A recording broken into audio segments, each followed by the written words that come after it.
I mean, come on, man, you know the thing.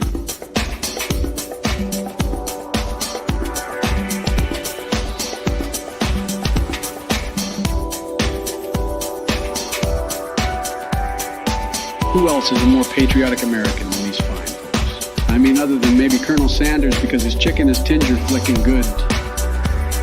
Or finger sticking good.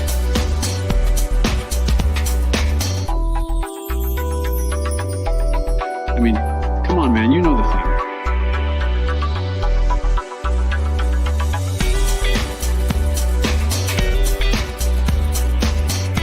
They're definitely better than that Bernie Sanders guy. Can you believe I beat that guy in an election?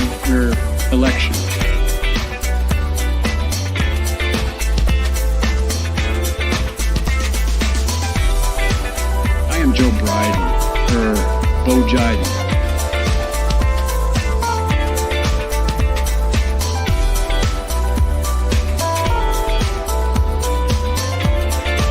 As the President of America, I just want to say Jim Jar are cool cats.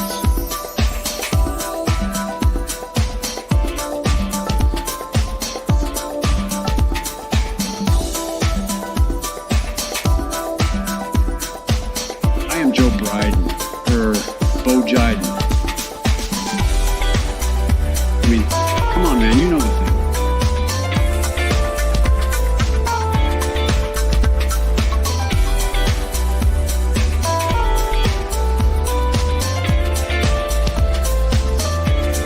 Anyways, I gotta go. I have to go to deliver some tanks or something to that President Zelensky guy. Peace out, hooliganies. Good morning, you guys. Oh, that's great. I'm going to start my show off fuzzy as shit. Good morning. Okay, look. Wait.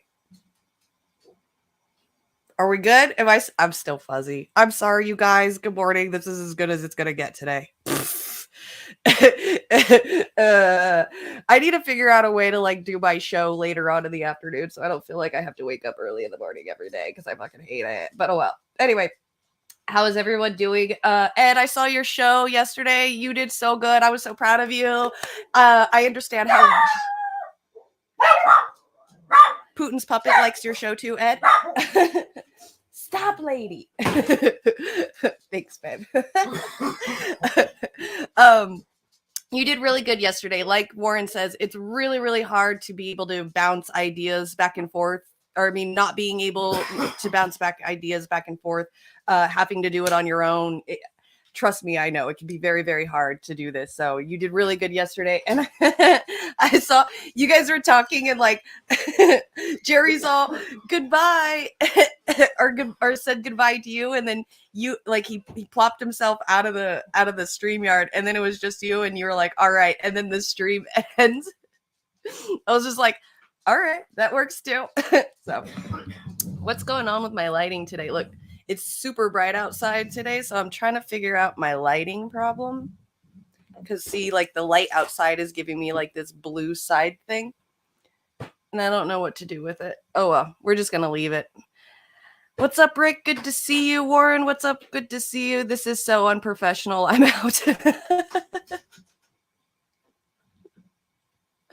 Thanks. Yeah, see, it was a good show, Ed. It was a good show. So what did you say? I literally kept doing the show farewell and clip outros. Oh, yeah, that's right. You have all those little clip outros. I forgot about that, not realizing that Jerry had accidentally ended the stream with his mobile phone. Oh, no. You did really good yesterday. Like I said, it's super, super... Ooh. It's really hard to do it by yourself, not being able to have somebody to bounce ideas back and forth off of. I know I personally, I try to get out as much as I can. That's why I enjoy watching the videos that we watch where I can just stop and then talk because something will click in my head and I'm like, oh yeah, I need to talk about this. Okay, I remember that now. But then there are a lot. Oh shit. There are a lot. I didn't realize that. Wait, I thought you had gummies. There's been a lot of times where this is a hard thing to do by yourself. You did really, really good. I'm very, very proud of myself or proud of you. So you did wonderful. Anyway. All right. So I thought I had gummies. Oh, okay. I got some, my stepdaughter heard about my lower back pain and was trying to figure out a way for me to fix this back pain because it's been almost a week and I'm still in pain. Like it's fucking nuts. And so she got me a gummy bear. I believe it's a 300 milligram gummy bear. So I'm supposed to only eat like half of it. So like when Brandy was talking about how she has her syrup. So like I have that same syrup. I've only been putting like 10, 20 milligrams into the soda. If I'm about to have a gummy bear that's 150 milligrams, I'm about to be fucked, right? I'm about to be like it's about to be bad. Good morning, Brandy. I was just talking about you. So yeah, I'm hoping that'll help, and I'm hoping it'll help with the pain. Oh, there it is. Of course, it's peach flavored. That's disgusting. I think they're, There we go. That's what we got. I got some California tea. Oh, they're 800 milligrams. Damn. No, that's the bag is 800. Oh, the whole bag is 800 milligrams. Okay. So I heard it's supposed to help with my lower back pain. So we're going to see because nothing, man. I've been trying. I took some Excedrin a few days ago and that didn't work. And then I got some ibuprofen and that's still not working. And I don't want to keep taking the pain pills because like ibuprofen is NSAID. And NSAID can really mess with your liver and stuff like that. And I already take like painkillers once a month as it is when I'm like, you know, period cramps and stuff. So I was just like, I cannot add on to, you know, my liver because I know I take way too much painkillers, like ibuprofens and stuff. So I was like, I just need to chill out, just get me something natural, you know. Look at Odin. What's up, Odin? Odin. Good. Eat a peach.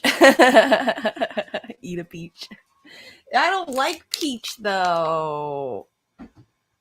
Speaking of Peach, yeah, have you guys seen the new Mario Brothers movie with Jack Black as what's the bad guys? Is it Kumba or something? And he just released the song Peaches or something like that. Yeah, that's really funny. I haven't seen the new Mario Brothers. I'm probably not going to see it in movie theaters.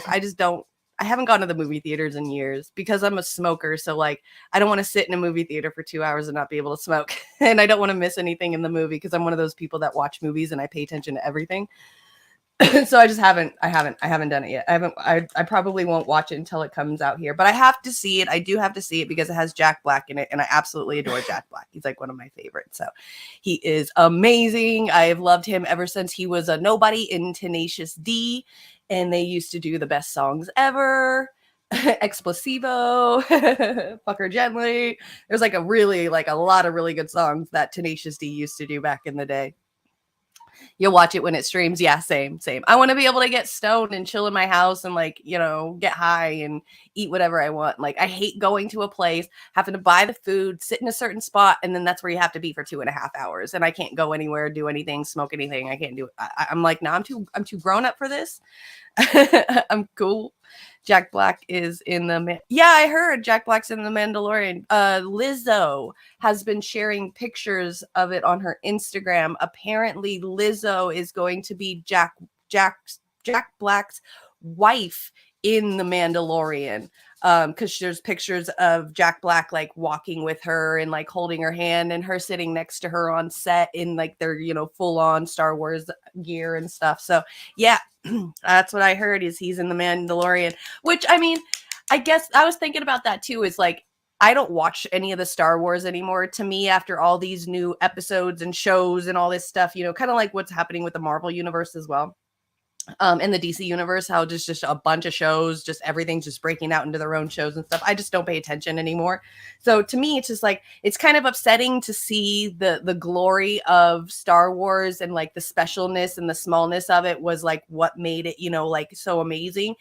But like, and now it's just every, you know, like all the actors are in it, like everything is in it, you know, even like nobody actors are now up and coming actors because of these shows and stuff.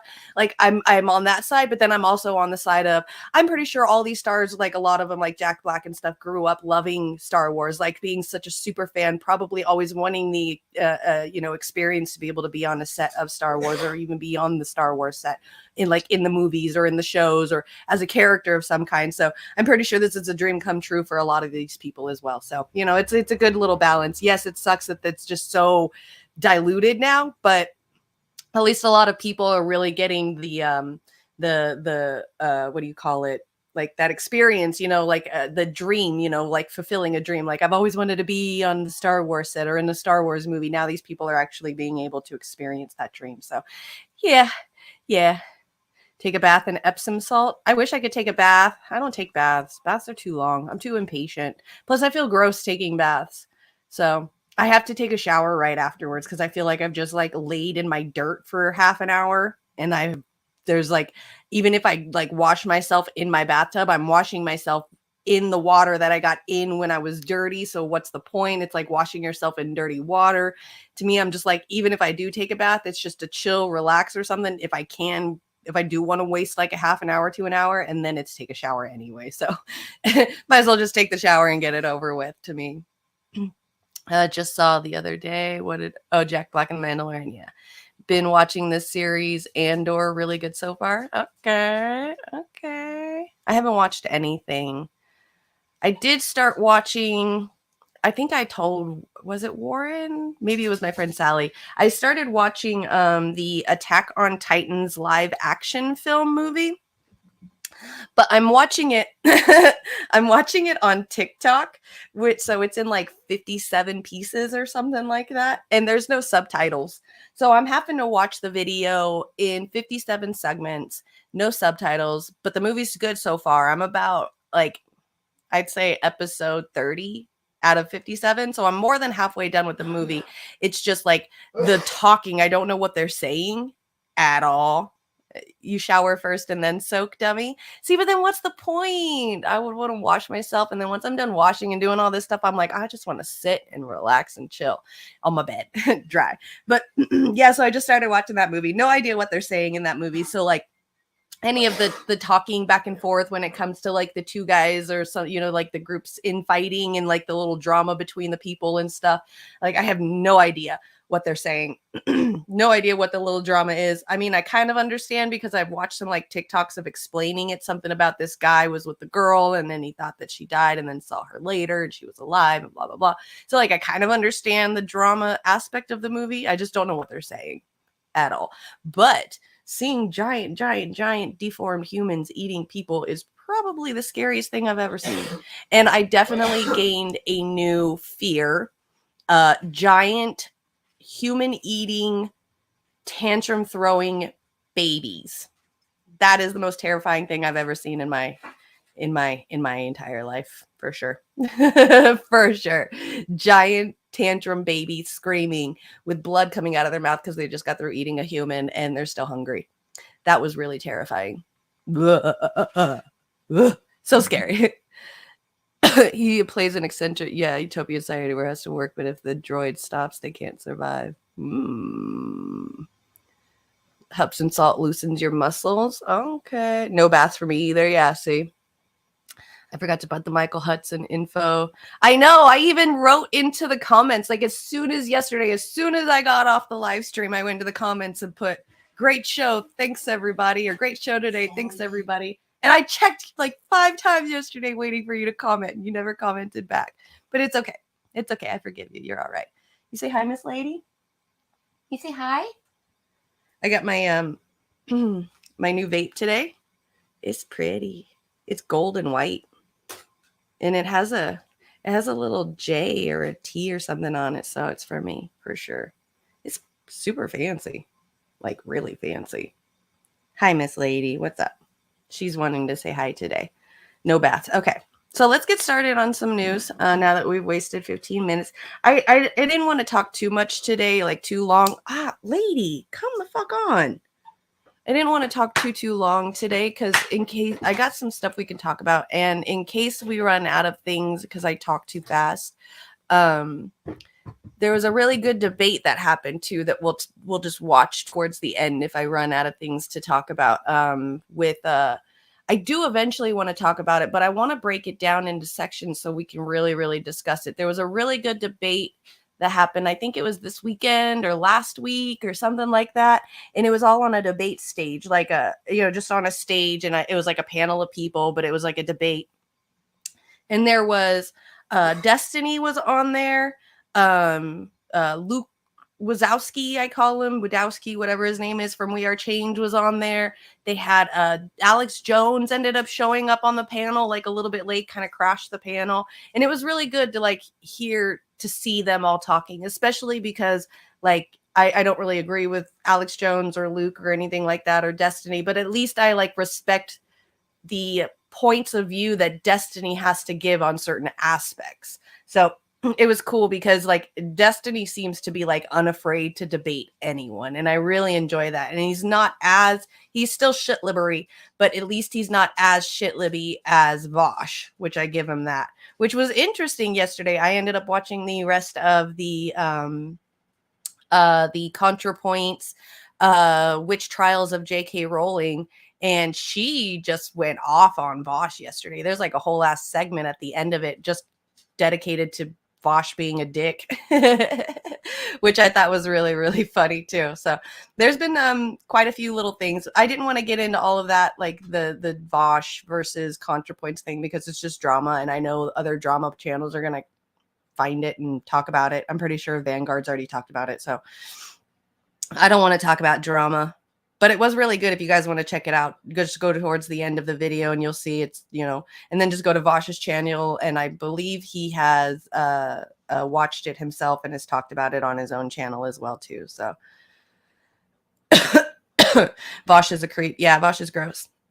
But Destiny, I really kind of respect Destiny. I don't agree with everything he has to say, but I kind of respect the fact that he has like no fear of talking to these kind of people. I mean, he is literally sat next to Sneeko, who is like the new young version of Andrew Tate on the internet. And he is like sat there and debated him. He sat there and debated Andrew Tate.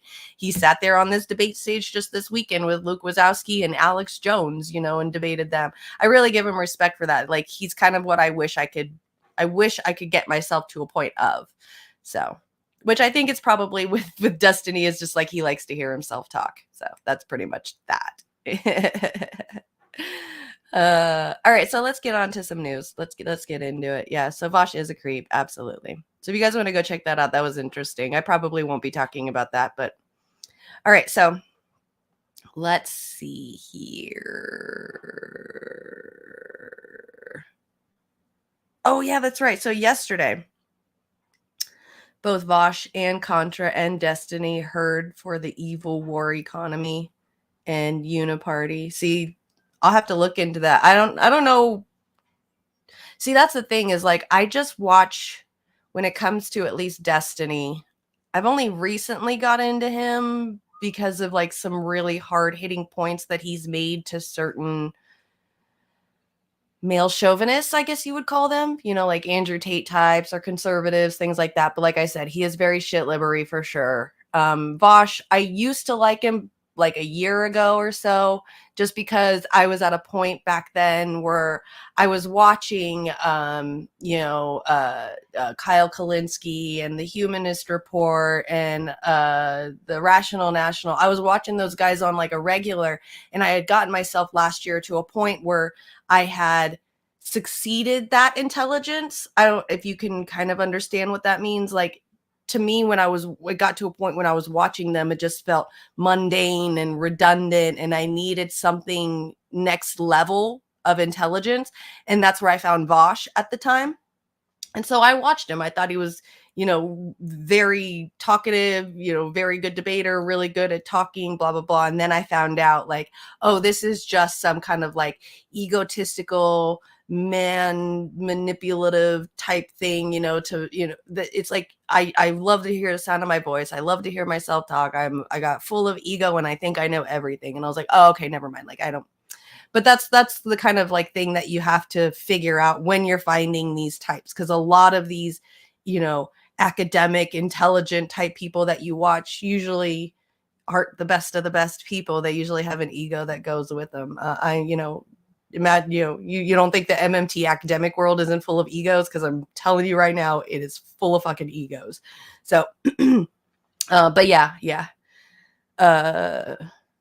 Heard for the evil war economy and uniparty in that's interesting. See, I just like keep myself as like an extra outside perspective and see what happens. I don't get myself so deep into these people that I find this stuff out. Maybe that's my problem.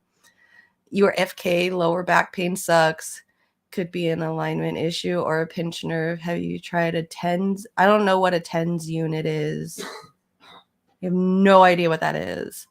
But that's what I'm thinking, like a pinched nerve or something, because I know I popped my back probably, I'd say like 6 or 7 years ago. I think I bent over or did something where my lower back just kind of, just that instant sudden shock pain, and I couldn't walk.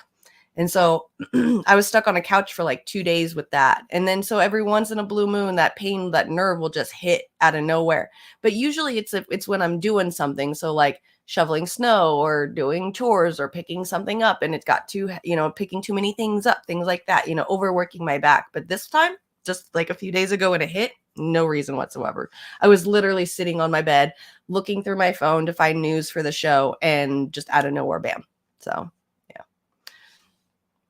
follow-up from yesterday, great explanation of money in today's Rogue Scholar on real progress in action. Oh, I'm sorry, Desert, but I am a refugee of RP, so I won't show them on my channel. The leader of RP, when I talk about how academic MMTers have an ego, leader of MMT has probably one of the biggest ones I've ever seen in my entire life. So I will not show any RP or RP in action. I'm sorry. I'm sorry. I just can't show Steve. It's just, I can't. I'm sorry. Gross. Are you getting good deep sleep? No, of course not. Of course not. Come on now. You think I get sleep? I've got kids. You'll catch up in a minute. Okay, you got it, Ed. Okay, so let's get started on the news. So there's a woman this week. I can't remember what company she works for, because I swear I just saw it. You're blocked by him? Yeah, same. Absolutely same. But I blocked him too, so motherfucker almost sent me to the hospital. Not like physically, but yeah.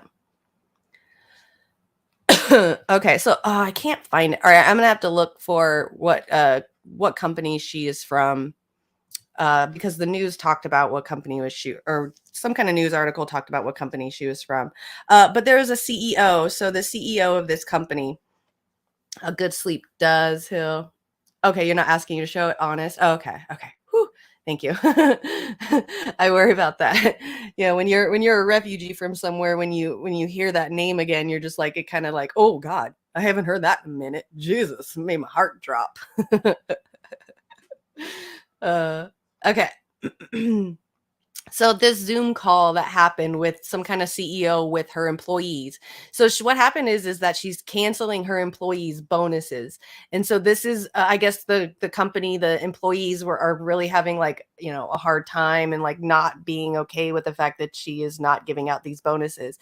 And so this is her response to her employees getting upset about not having their bonuses. It's crazy. Let me turn this volume up. Here we go. Here it is. So her name is Andy Owens, and she received $1.29 million in bonuses in 2022 and $1.12 million in 2021.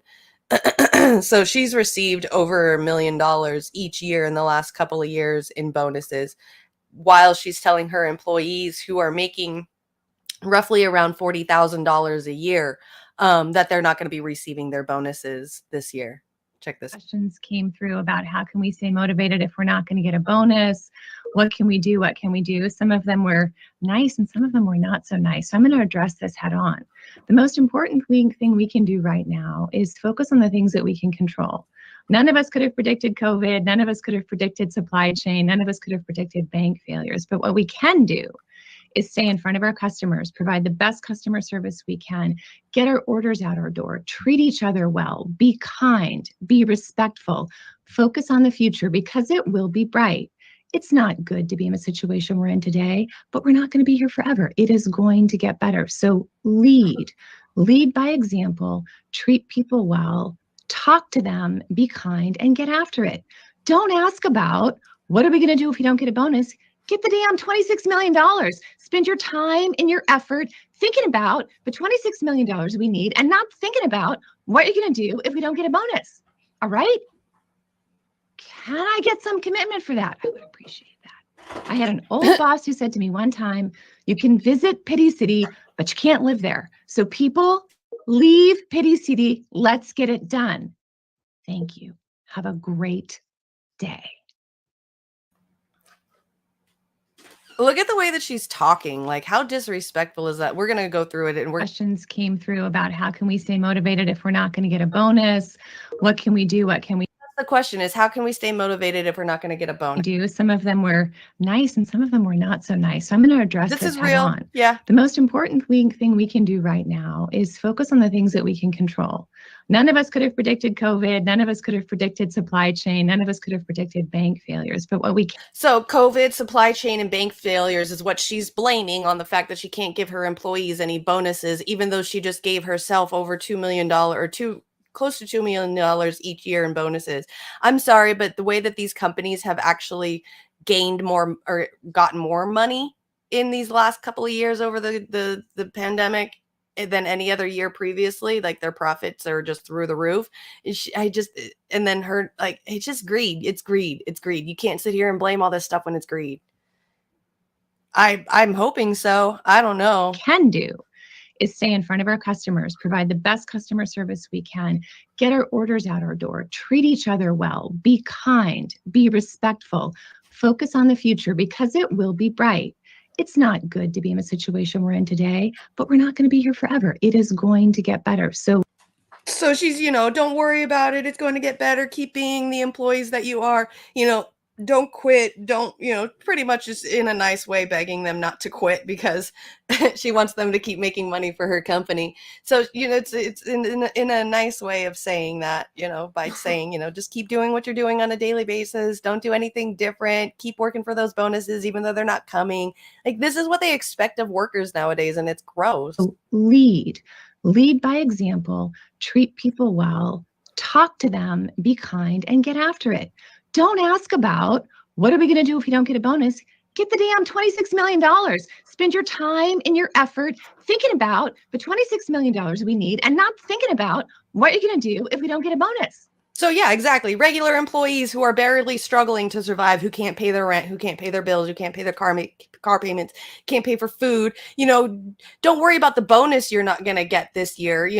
Worry about the $23 million that the company is going to get. Don't worry about what's going on in your household. As if, our lives, us regular citizens' lives is work. I'm sorry, but work is not my life. That's just you just that's ridiculous. Like the way that she's thinking, she's got this old school mentality of work is life. Work is, yeah, but she doesn't even care the fact that these people are probably struggling to survive. All right. Can I get some commitment for that? I would appreciate that. And then she sits there and whispers stuff to herself. Is this like this fucking Karen? I swear to God, dude. Like she's getting super, super upset about this and trying to do it in like I guess the nicest Karenist way possible. The can I get a commitment on that? And then the whisper, that would be very nice. Like, really? Really? It'd be very nice is to give your fucking employees the bonuses that they deserve because they work their asses off during a pandemic. So I guess the company that she works for or that she owns is called Miller Knowles. Never heard of it. I had an old boss who said to me one time, you can visit Pity City, but you can't live there. So people, leave Pity City. Let's get it done. Thank you. Have a great day. That's crazy. So they're saying that she's facing backlash. This is pretty much like the closest thing I can get. Even this one right here is saying that it's a developing story still. So I don't even know what she's doing with herself, but it just says that she's facing backlash. So let's see what this one says. Don't ask about what are we going to do if we don't get a bonus? Get the damn $26 million. That's Miller Knoll CEO Andy Owen, and she's getting national attention this morning for that video message to her employees at her Zealand-based furniture company. She's facing backlash for criticizing her employees for worrying about bonuses after allegedly taking a lucrative bonus herself. 13 on your side's Veronica Ortega live from the newsroom this morning. Veronica, tell us more about this video and the story behind it. Emily J., that video has been viewed and shared millions of times, accusing Miller Knoll CEO Andy Owen of being tone deaf and gaslighting her own employees. Miller Knoll, formerly known as Herman Miller, is one of the largest office furniture companies in the U.S. According to the Wall Street Journal, the clip was taken from a 75-minute town hall meeting last month. In the video, Owen is initially calm, telling employees to control what they can control, like being kind and providing the best customer service. But her tone then shifts. Don't ask about what are we going to do if you don't get a bonus. Get the damn $26 million. Spend your time and your effort thinking about the $26 million we need and not thinking about what you're going to do if we don't get a bonus. All right? Can I get some commitment for that? I would appreciate that. I had an old boss who said to me one time, you can visit Pity City, but you can't live there. So people, leave Pity City. Let's get it done. Many are criticizing Owen for being tone deaf because of her own compensation. The Journal reports Owen made nearly $5 million. Did you just notice at the end of her video, even though it was quiet because the person was talking, she said right at the end of her little clip, I didn't even notice that. Look at, because of her own compensation. she did a boom, as if like she just boom, like mic dropped on the video or something. Like she just told her employees something that they needed to hear and it was a good thing. Are you kidding me right now? Is this lady for real? So not only is she a Karen, but she thinks she's cool as shit and she just mic dropped on her employees. I'm with you, Ed. I would have walked right out. Yeah, exactly. F you, pay me. She thought she nailed that. She said boom.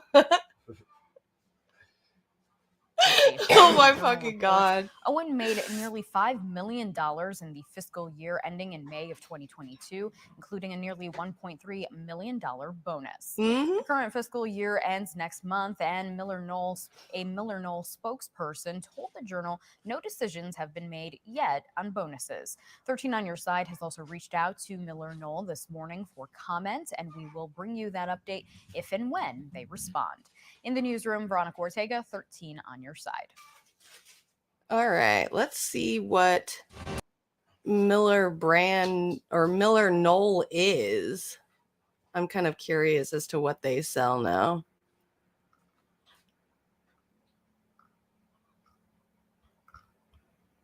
Artistic stuff, I'm guessing.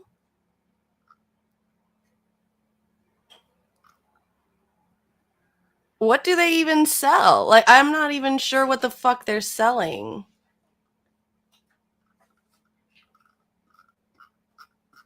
Hold on, we are in brands. Maybe About Us? Collective of dynamic brands is coming together to build a more sustainable, caring, equitable, and beautiful furniture. Really? Furniture? Is that what they're selling? Is furniture? Like this van chair, these van shoes chair. Like, look at the orange chair back there. It looks like one of those 1970s plastic chairs. What? Yeah, if for real furniture, no fucking way. That's crazy. So she wants her company to not take a bonus and worry about the $23 million in profit that the company's going to make when all they do is sell furniture? Are you kidding me? They're like an online Hobby Lobby or something. Used to be Herman Miller. Very popular and expensive office chairs. Okay, I've heard of Herman Miller. That's a Herman Miller table bit. I've heard of Herman Miller because we got a table from a movie set here in my living room. And it's a fucking ugliest table I've ever seen. Very 70s. The fucking table glass top is super heavy. Like way fucking heavy. Like ridiculously heavy. And we were Googling what kind of table it was and found out that we have a Herman Miller table. I think it's $3,000. So if anybody wants a Herman Miller table, No, we keep it now. I'm selling it. No, it's not. Office furniture was a big deal before people started working from home. That makes sense. Okay. So then it's pretty much a dying out company, except for like businesses who need office furniture, things like that. That's for high-end offices now. Okay, so that makes sense. But it's still like you're not going to. So you're making office furniture for high-end businesses or businesses, period, whatsoever, and you can't even give your employees any kind of bonuses. So yeah, that's crazy. Let me look and find out when this actually happened for you, Ed. The CEO lady, CEO bonus Zoom. Somebody named Joshua Fluke on YouTube had the video up on here 4 days ago. So it must have been, it's probably been a few days. It is one of the, but see, it looks like a lot of people are just now catching on to it. I would just Google or YouTube CEO bonus Zoom, or the same thing on Twitter, like CEO Zoom bonuses or something like that. Now it's all gamer chairs. Oh, that's some money. That's some money, though.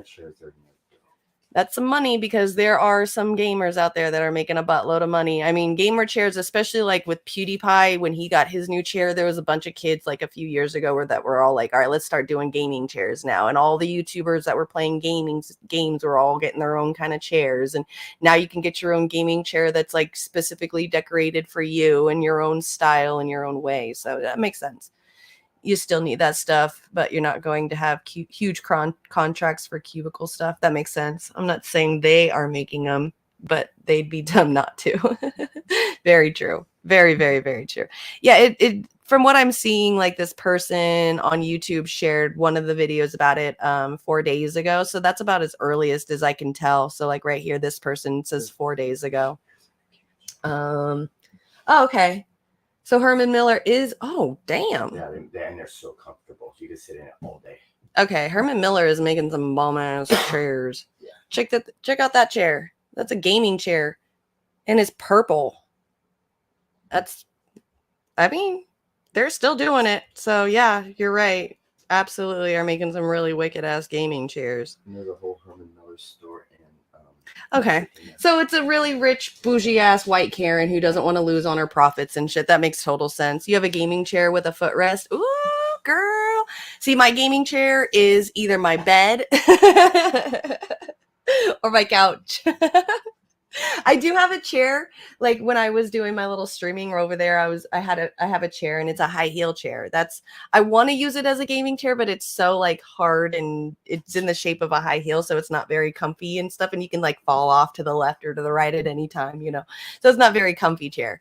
But my bed is pretty comfy. You need a stream chair? I know. I want one. That'd be so cool one day.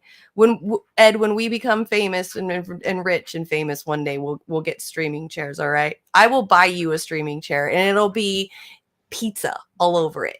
You'll have a little headrest in the shape of a pepperoni pizza or a pepperoni. That would be so fun. Could you imagine a gaming chair with like decorated as a giant pizza? Damn. I should be making gaming chairs.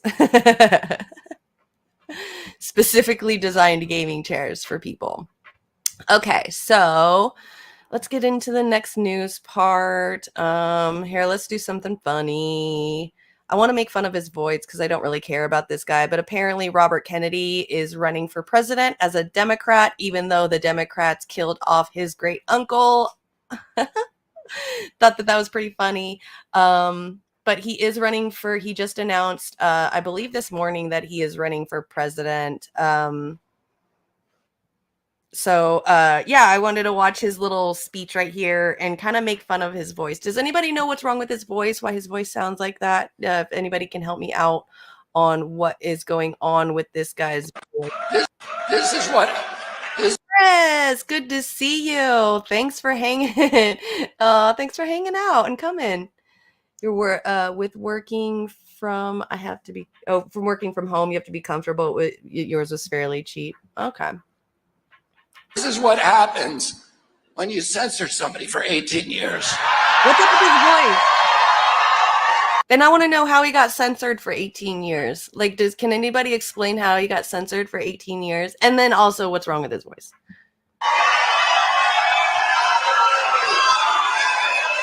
I got a lot to talk about. They shouldn't have shut me up that long, because now I'm going to really let loose on them for the next 18 months. They're going to hear a lot from me. This is what You're happens at work? All right. when you censor Thanks for somebody for coming, Chris. 18 years. Oh, wait, there we go. Thank you, Ed. Kennedy has a condition called spasmodic dysphonia, a specific form of an involuntary movement disorder called dystonia that affects only the voice box. Interesting. I had no idea. I'm sorry that he's dealing with that, but I cannot handle listening to it for the next 18 months, let alone another 4 to 8 years right after that. I'm just saying, there is no way that I couldn't even, man, seriously, these guys that keep winning office and keep winning presidency are driving me through the fucking roof with the way that they talk. Like, why do we allow the most annoying sounding people in the entire world run for office? You guys cannot tell me listening to Trump every fucking day for 4 years after every sentence go and then talk and then go and then talk and then go like that. Every fucking sentence that wasn't annoying. I'm sorry. I'm going to lose my mind with the way these people talk. And I don't even, like, I feel really bad for this Kennedy guy, but I cannot do this again. I can't. I just can't do it. I can't stand listening to these people. It's driving me insane. It's from a vaccine injury. Jesus Christ. That would suck. It's his voice. I can't do the voice. I'm sorry. I can't do it. I literally just drove insane for 4 years of the thing. And then with Trump. And then now with the Biden thing where he just can't understand a lot of things that he's saying. And he always messes things up. Like recently when he went to that other country and he's like, let's go lick the world. You know how cringy that was? It made me want to cry. I'm just like, really? This guy's the one that's running our country. The guy that says, let's go lick the world. That's who's running our country right now. Like, I'm just done. And then now everybody's excited about Kennedy. I'm like, I'm okay. I feel bad. Yes. Okay. It's not even his fault, but maybe he'll get additional help with his voice from that good healthcare. I feel bad because I know it's not his fault, but I'm seriously at like, I'm just at my wit's end when it comes to the way that these politicians sound. I can't do it anymore. Okay. I can't do it anymore. I can't do the politician sounding. It drives me crazy. Oh shit. All right. So that's okay. That's Kennedy. Husband's going to go pay the water bill. So I'm about to be here all by myself again.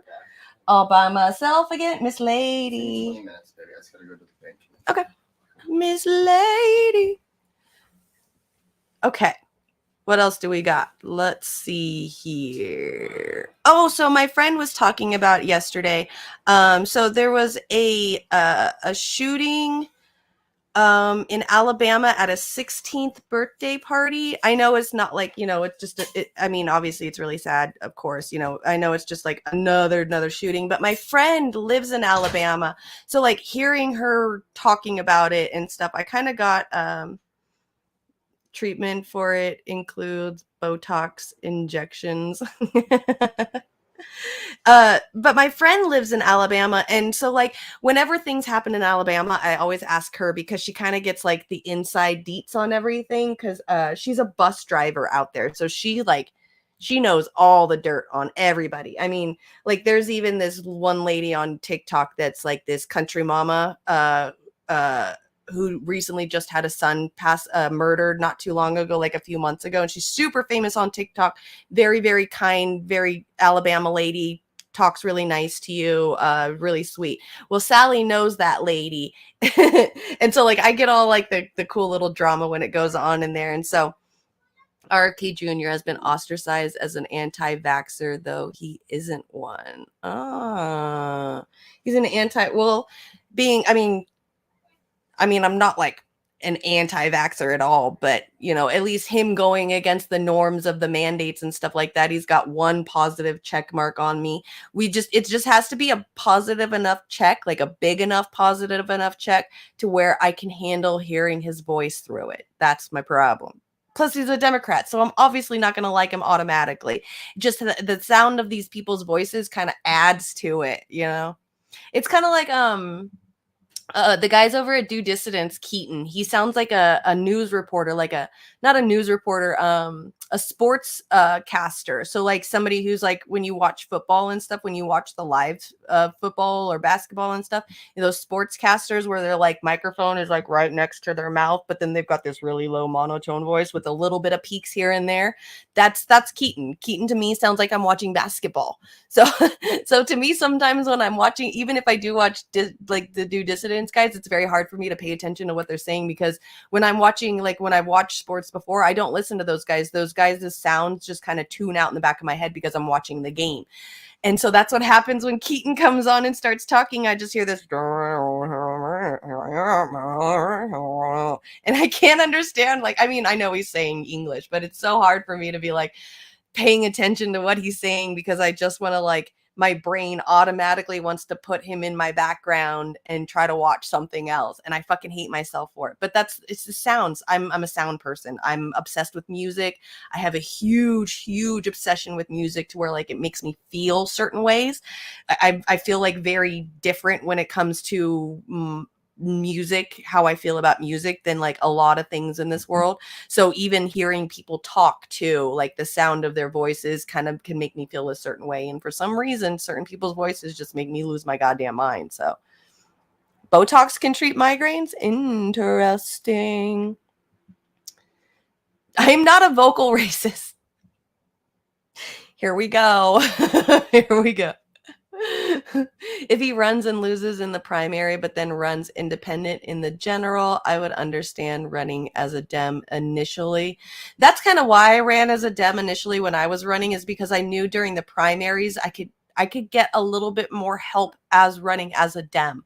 But if you're not the Democratic's chosen golden person, you're not going to get any help from the Dems anyway. Like even when I was running as a Dem for those few months, it was so hard to get anything, to get any kind of help. All I was ever done to me was, here's some videos to watch, write everything down, memorize it, and do it in your own way. Are you kidding me? Like, no answer questions, no help. You learn something and then 100 questions come up after that. I got no help, none whatsoever. So he has been highly critical of Fauci and corruption. All right. A voicist. To be fair, RFK is much more audible when you play him back at fast. Okay, I'll definitely watch. I'll play him back at fast speed. That's how I do it anyway. So yeah.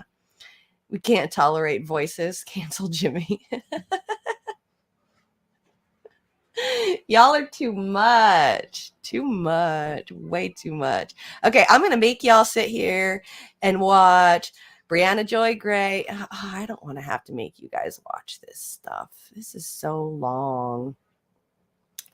How long is this video? 6 minutes?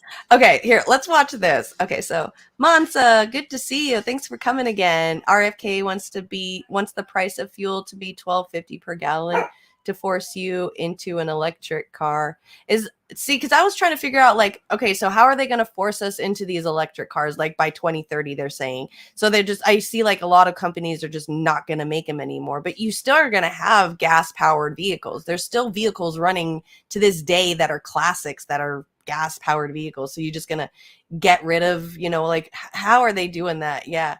And I guess that would make sense. Just gain price all the way up to, $12.50. I mean, it's like, at some points during certain, like within the last year, at some points out here in California, it got out to like $7-8 a gallon for sometimes or in certain parts. I mean, it's still like $4 or $5 a gallon. So it gets pretty nuts out here. You're playing No Man's Sky? Not fair. It's okay. I played No Man's Sky by myself yesterday. So yay. It can't be worse than Lightfoot's 20 packs of cigarette. That's true too. That's why I had a really hard time listening to Lori Lightfoot's voice too. Jesus Christ, that woman had Yeah, she sounds like she smokes a carton a day for the last 50 years of her life. Probably where I'm heading to myself, so it's okay. I'm probably gonna hate my own voice by the time I'm like 60 because I'm gonna sound like some raspy old lady who smokes tons of cigarettes. And it's gonna be all right. You want an electric bike? I want an electric car. I think it's pretty cool. I'm not looking forward to the increase in my electric bill because of plugging my car in at my overnight in the garage. That would suck. So, so you think Trump doing that nose thing because booger sugar or candy? Of course. Are you kidding me? Come on now. He's Trump. Do you know how many celebrities do sugar booger on a daily basis without any of us even realizing? Absolutely he is. Absolutely. No nose problem or anything like that. That is to me sugar booger attitude 100% to me. I've seen it before. I've hung out down in Hollywood and seen some motherfuckers go at it. And yes, he's got a coke problem for sure. Absolutely. You sniff a lot during allergy seasons. Cokehead. Canceled. The problem with electric is the cost of replacing the electric batteries. Yeah. Interesting. So you're telling me there's an open market for cheaper but just as durable electric car batteries to be invented. Hey. Well, but we do have to end that whole thing where like companies only make the products to where you can only buy it off of them or something like that. I know Sherry knows what I'm talking about. I always want to say it's antitrust, but it's not that, because that's ending or stopping monopolies. But there is like something where like Apple will make their computers and stuff like that, but then they only make it, only that company makes it, so if it breaks, then you can only buy it from that company, and we need to figure out a way to stop that, especially like you're saying with the problem with how expensive these batteries are going to be. There's got to be a way for somebody who owns an electric vehicle, knows how that battery works, can like pull the battery out, take it apart, put it back together, and try to figure out how to make a new one so that way it works. And what are like, is Tesla going to sue that person for making a battery that works in that way? As long as it's like, I think it's like a 20% difference on the look or something like that, or what's inside of it, of how it's created or how it's made, you can get away with using that kind of thing, right? So that's what I think, at least. I'm not sure. I don't know. Anyway, I have to go pee really bad. And so while I go pee really bad, I'm going to make you guys watch this. So this shit was freaking... Oh, wait, why did I do that? This shit was hilarious. I watched this yesterday. So Fox News found out that China has infiltrated American cities. So, America's doing what America does. America is allowing, outsourcing and then insourcing as well. Obviously now I personally too, and a lot of us are starting to see like China starting to bring a lot of this stuff here. China's definitely getting into the movie industry here in America. Extremely getting into the movie industry out here in America. House buying industry, property buying, all that kind of stuff. Well, she's going to her stream chair. I'm not going to my bathroom. That's a good one. I like that. I'm going to use that from now on. I got to go to my stream chair for a minute. Recycling the charged battery glue at repurposed gas stations. Yeah. Suck out the discharge stuff, pump in the charge stuff. Yeah. There you go. That's interesting. See, there's an open market for it to be invented. I'm telling you, there's a way to be able to do it, because when it comes to like copyright and taking somebody else's ideas and stuff, as long as there's a 20% difference, you're allowed to take that. So I'm just saying, there's an open fucking market. I'm not smart enough for this kind of stuff. I can talk about it. I'm kind of like Elon Musk and all the rest of these guys. Like, I'm not smart enough to invent it, but I can tell you that it needs to happen. Just like Elon Musk, he's not smart enough to actually create this stuff, but he's smart enough to be like, this needs to be invented. How can I pay you to do it? There was also a shooting here in Texas grocery store. Yeah, cheerleader accidentally got into the wrong car. The driver shot her and her friends. Oh my lordy. Oh my lordy. Of course. If they drive the price of fuel up too high, no one will be able to afford a drivable combustible engine, so they'll be forced to drive electric. Yeah, makes sense. You have to replace the batteries at roughly every 100,000 miles, and it's about the cost, if not more, than replacing an engine. Are you kidding me? At every 100,000 miles? No, see, you can't force people to have to go and get the thing fixed that soon. Because what is happening is the car companies have probably started to realize that some of these cars, like our Jeep Grand Cherokee, got up to, I think I could still run it. It needs somebody to help jumpstart it, but it still runs. It's got 438,000 miles on it, and it still fucking runs. My Honda that I used to have, that thing got up to over 300,000 miles on it. And now this is what they're doing, to where it has to be replaced every 100,000 miles. And it's really just expensive as replacing an engine. So they're making us pay more for less miles now. It's crazy to me. How many miles are you traveling on a current 5-year car battery? Way too much. Just my husband alone drives 3.5, 4 hours a day to and from work. So it's like an hour and a half to 2 hours to drive to work, and then an hour and a half, 2 hours to drive back. Sometimes it's even 3 hours if he has to go all the way out to the beach areas where Calabasas, where all the rich people live and stuff. Because we live in the San Bernardino Mountains, so we're about 2.5 hours away from Ventura, where my friend lives. It takes us about 2.5 hours to get to his house. So yeah, that's where he works. So I mean, we just got not a new, it was a used one of a Subaru, but it's a newer 2018 or 2019 Subaru, and he's already since he's gotten it into November, I'm pretty sure he's already hit 50 to 100,000 miles on that car. So he drives a lot.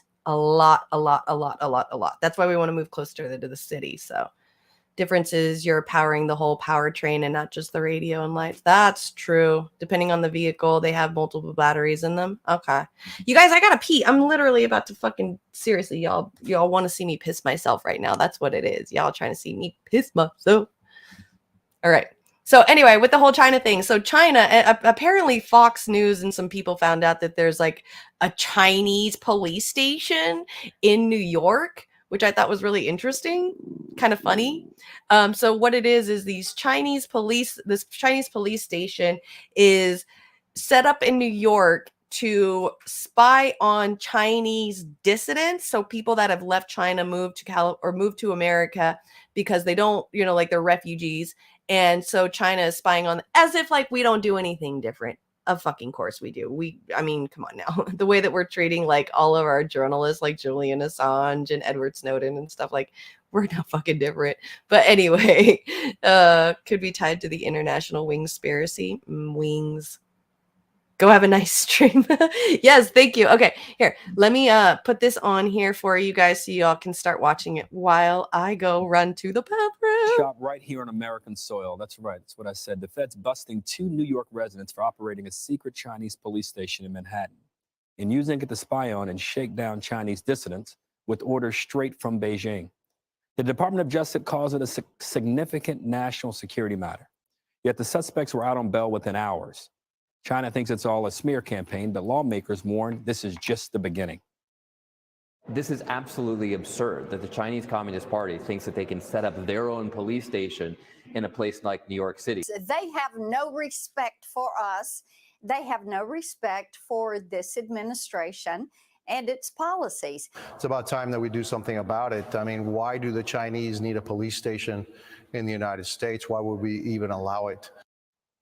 Joy, I come to you first. I'm amazed that a 21-year-old Air Force Reserve, a U.S. Air Force Reserve, would have access to the most highly classified intelligence in our country. And now we find that the Chinese. I did forget I had to pee, but I did. I would pee. Operated by the Chinese, spying on Chinese citizens and Chinese dissidents. How does this happen? I mean, it's got to be a little more in politics. I'm abhorred by it too. Well, the 21-year-old part doesn't bother me at all. At 19, I had the opportunity to have access to a lot of information. At 21, I had access to all the information he was privy to and more.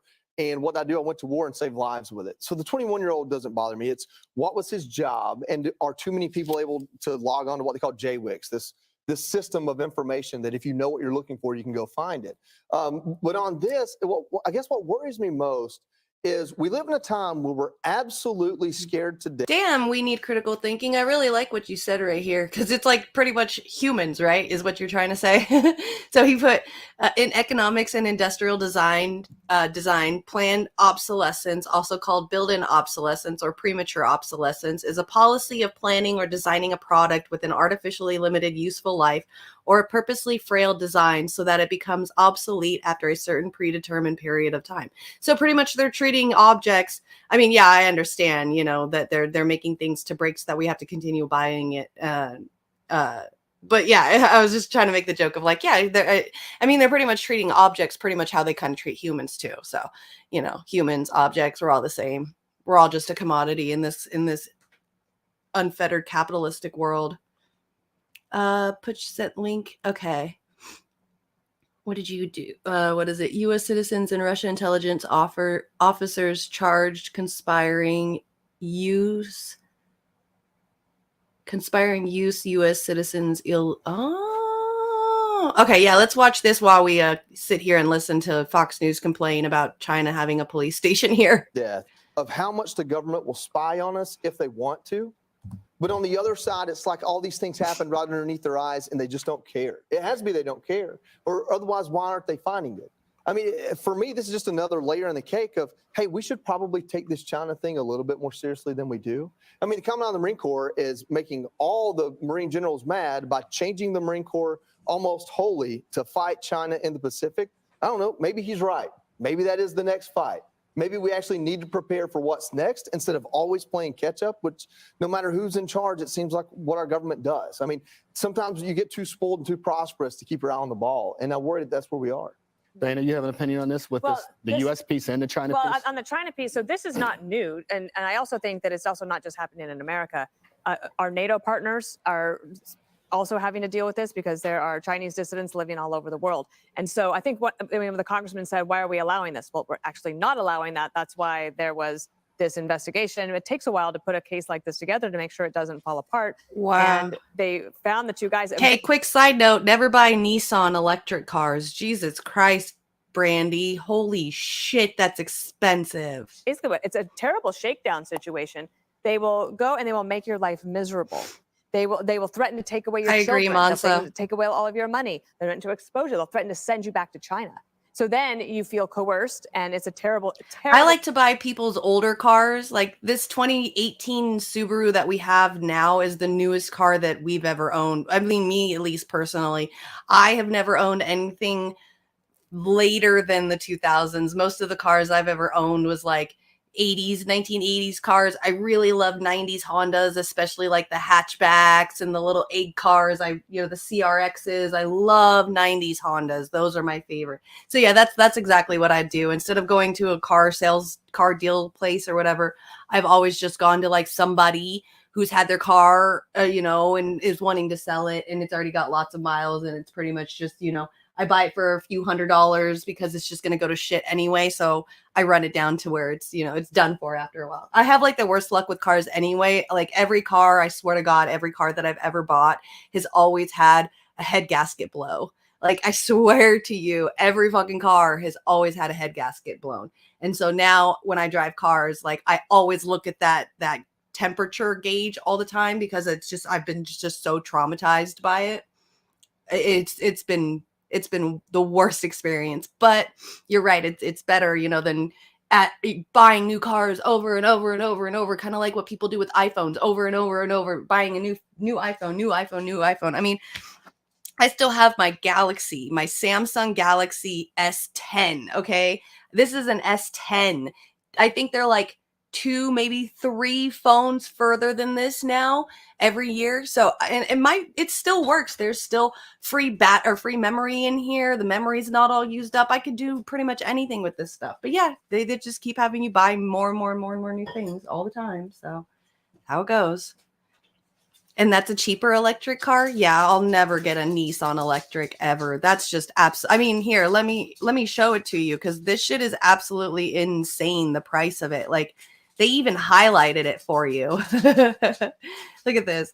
Nissan Leaf battery. Labor for battery work may cost around $1,000. So a full replacement for a Nissan Leaf battery could cost anywhere from $4,500 to $16,000, depending on a pack size and manufacturing year of the replacement. So that's what they're going to be doing. If we have to go electric by 2030, like we have to as a country, they're forcing us to get a battery exchange every 100,000 miles, and this is the cost to doing it. So you're not only having to fix your car, but you're pretty much practically paying for like a Cooper Mini from like 2012, pretty much right on top of it, but all you're getting out of it is a battery. Because that's how much like Mini Coopers used to be fucking, how much Mini Coopers used to cost back in the day. They were like $12,000-$13,000 for a new fucking car. But now you're paying the same price for a goddamn battery? Are you kidding me? That's insane. That's absolutely nuts. I mean, I've been seeing it, you know, obviously we all see it to where they keep making new products because the products that we have just keep breaking. And that's, you know, there's like an actual history thing where they've agreed to that. Like these companies agree, like we can't just have I think it's a light bulb. There's a light bulb out there at some museum somewhere that literally this light bulb has been running for like almost 200 years or 100 years or something like that. And I think it was like some kind of electric company or the light bulb company companies came together and they're like, look, you can't do this. We can't have, you know, like we're not going to ever make a profit if you just have something that keeps lasting forever. So we have to make things break to keep making a profit off of it. And so that's when they agreed to the plan of not letting things last very long, so that way we keep having to have them buy more things. And it's just been like that ever since. And now it's gotten to a point where it's greedy. It's fucking greedy now. So that's just pure greed. That's insane. I mean, and that's what sucks too, is like we've known about electric cars for how many fucking years now? We've known there was capabilities of electric cars, but now all of a sudden when they can make this kind of profit off of it, like insane amount of profit, this is when they're starting to say, okay, now we can use it. I'm sorry, but there were people back in the day that were making water powered cars and got their, like the FBI came to their house and stole all of their research to where they couldn't do anything anymore. Like people have been stopped being able to do this kind of stuff. And now that companies and CEOs and stuff are going to be making a buttload of money off of it, companies that have already been around, GM Motors, except for Tesla, Elon, whatever. It's not like he invented it anyway. He stole the idea as it was too. So it's not like he's some genius on it either. He's just the guy that could make enough phone calls to get enough subsidies from the government to be able to pay for it. So this whole fucking thing is just full of greed and it's bullshit. And we constantly are going to have to continue buying things. That's part of capitalism. That's what's wrong with capitalism, is it needs like this continuous, consistent growth.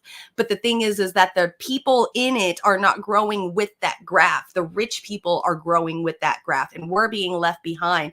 And these rich people with that graph going up are just like, oh, well, if you can't afford it, then that's your problem. You better put on your bootstraps and work harder. Like, it doesn't work like that. I'm sorry, we can't do this. We as people cannot keep up with this. I cannot keep up with this. Like, I'm tired of my house looking like a mess because there's always just broken stuff because everything just breaks.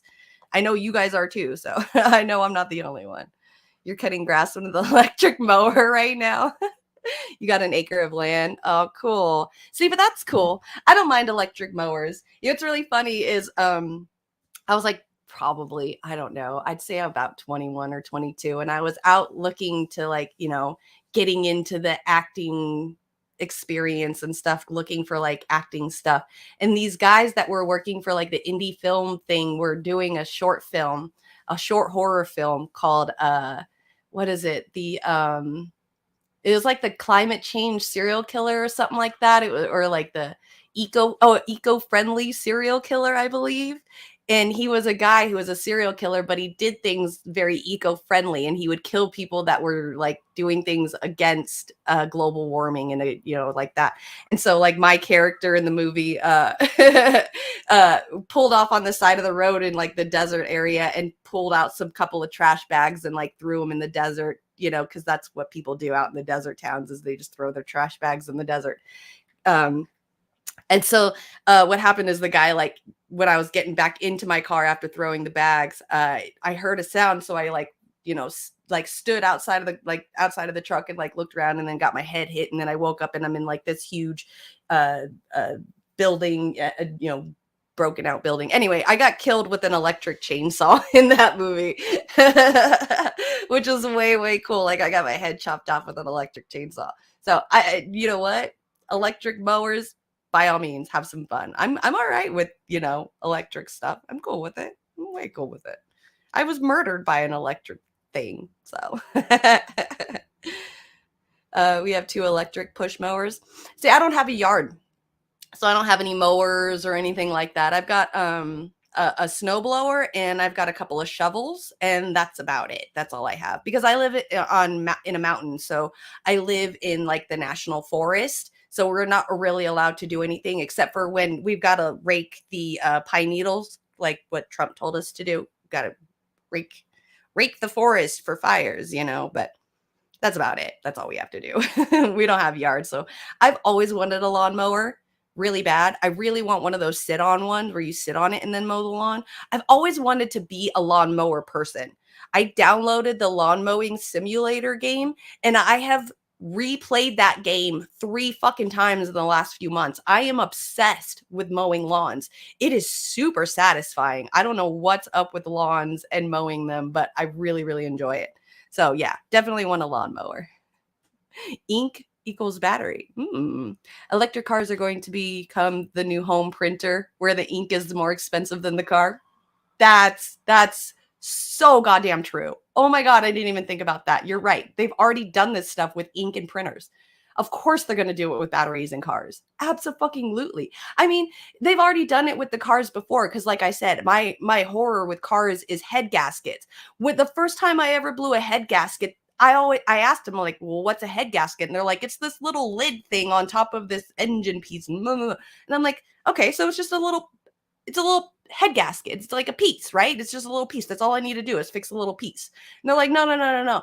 You blew the head gasket. So your entire engine is done for and you need a whole new engine now. And I'm like, you're telling me this little fucking lid, this little gasket piece literally broke and then just broke my entire car? Like there's proof right there. So now most of the time I would just end up selling the car as is at a junkyard because getting the head gasket and fixing the engine costs more than what I paid for the car originally in the first place. I'm not going to sit there and buy a car for $500 for some old 85, 89 Honda Accord, and then the head gasket blows and the person at the auto shop wants me to pay like $2,000, $3,000 to put a new engine in it. No, sorry. You can have that car. I paid $500 for it. I wouldn't even pay $3,000 for the car if it was like in perfect condition and I was just buying the car. So have it. Bye. Have fun. Peace. Peace out. It is peaceful. Riding mowers is fun. I bet. I want to ride on a lawnmower so bad. That lawnmower simulator game is so addicting. So addicting. 3 fucking times. Oh, this was me yesterday too. I was so fucking talkative too much, man. Okay, so thank you guys for watching and hanging out. Let's see, is it 2:15? All right, so let's see what else we got on here to talk about. Oh, Tucker Carlson yesterday. You know, okay, so I think what I want to do is like once or twice a week, just have like this special section of just watching one little episode of Tucker Carlson on his show and just sit here and just totally make fun of him. I had a lot of fun with that last week. And so I wanted to bring it back on again this week. So I've been watching Tucker Carlson a lot, trying to figure out, all right, what can I bring on the show to show it? And I think this is going to be fun. So this one right here from yesterday is Democrats are stoking racial violence. Here we go. You rode on low lawnmowers. It's fun. You had heads rebuilt on your car. It's not cheap at all. Good It's evening not. and welcome to Tucker Carlson Tonight. In a minute, we're going to bring you the rest of our conversation with Elon Musk. We showed you some last night. Tonight, his views on the state of the American economy. That's a topic that many Americans are concerned about, and you can see why. As of tonight, inflation persists. The commercial real estate sector seems to be teetering.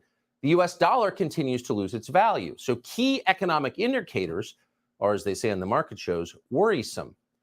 But on a more fundamental level, there are also danger signs.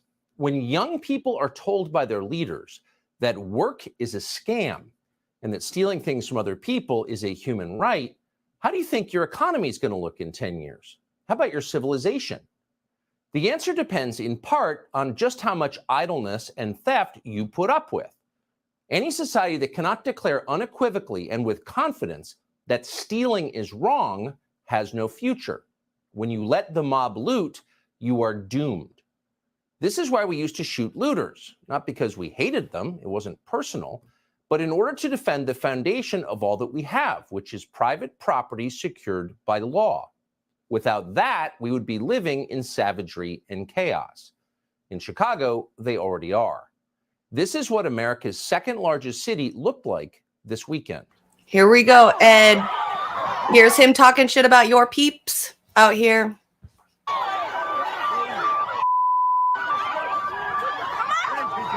Exactly. I hate how Republicans go around and say that stuff like, oh, well, they're just a bunch of punk kids who are out there stealing and it's making the city violent and criminal and blah, blah, blah, instead of asking why.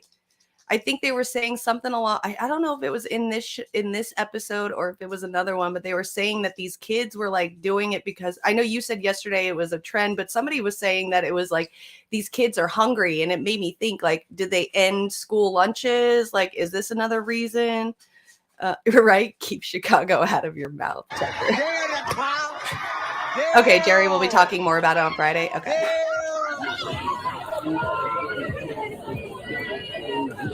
Like, to me, I'm sorry, really quick, but to me, seeing this, like I said yesterday, is no different than seeing people doing this when their favorite sports ball team wins afterwards. I don't see the difference. I see, I see the same thing when when like the Lakers win. So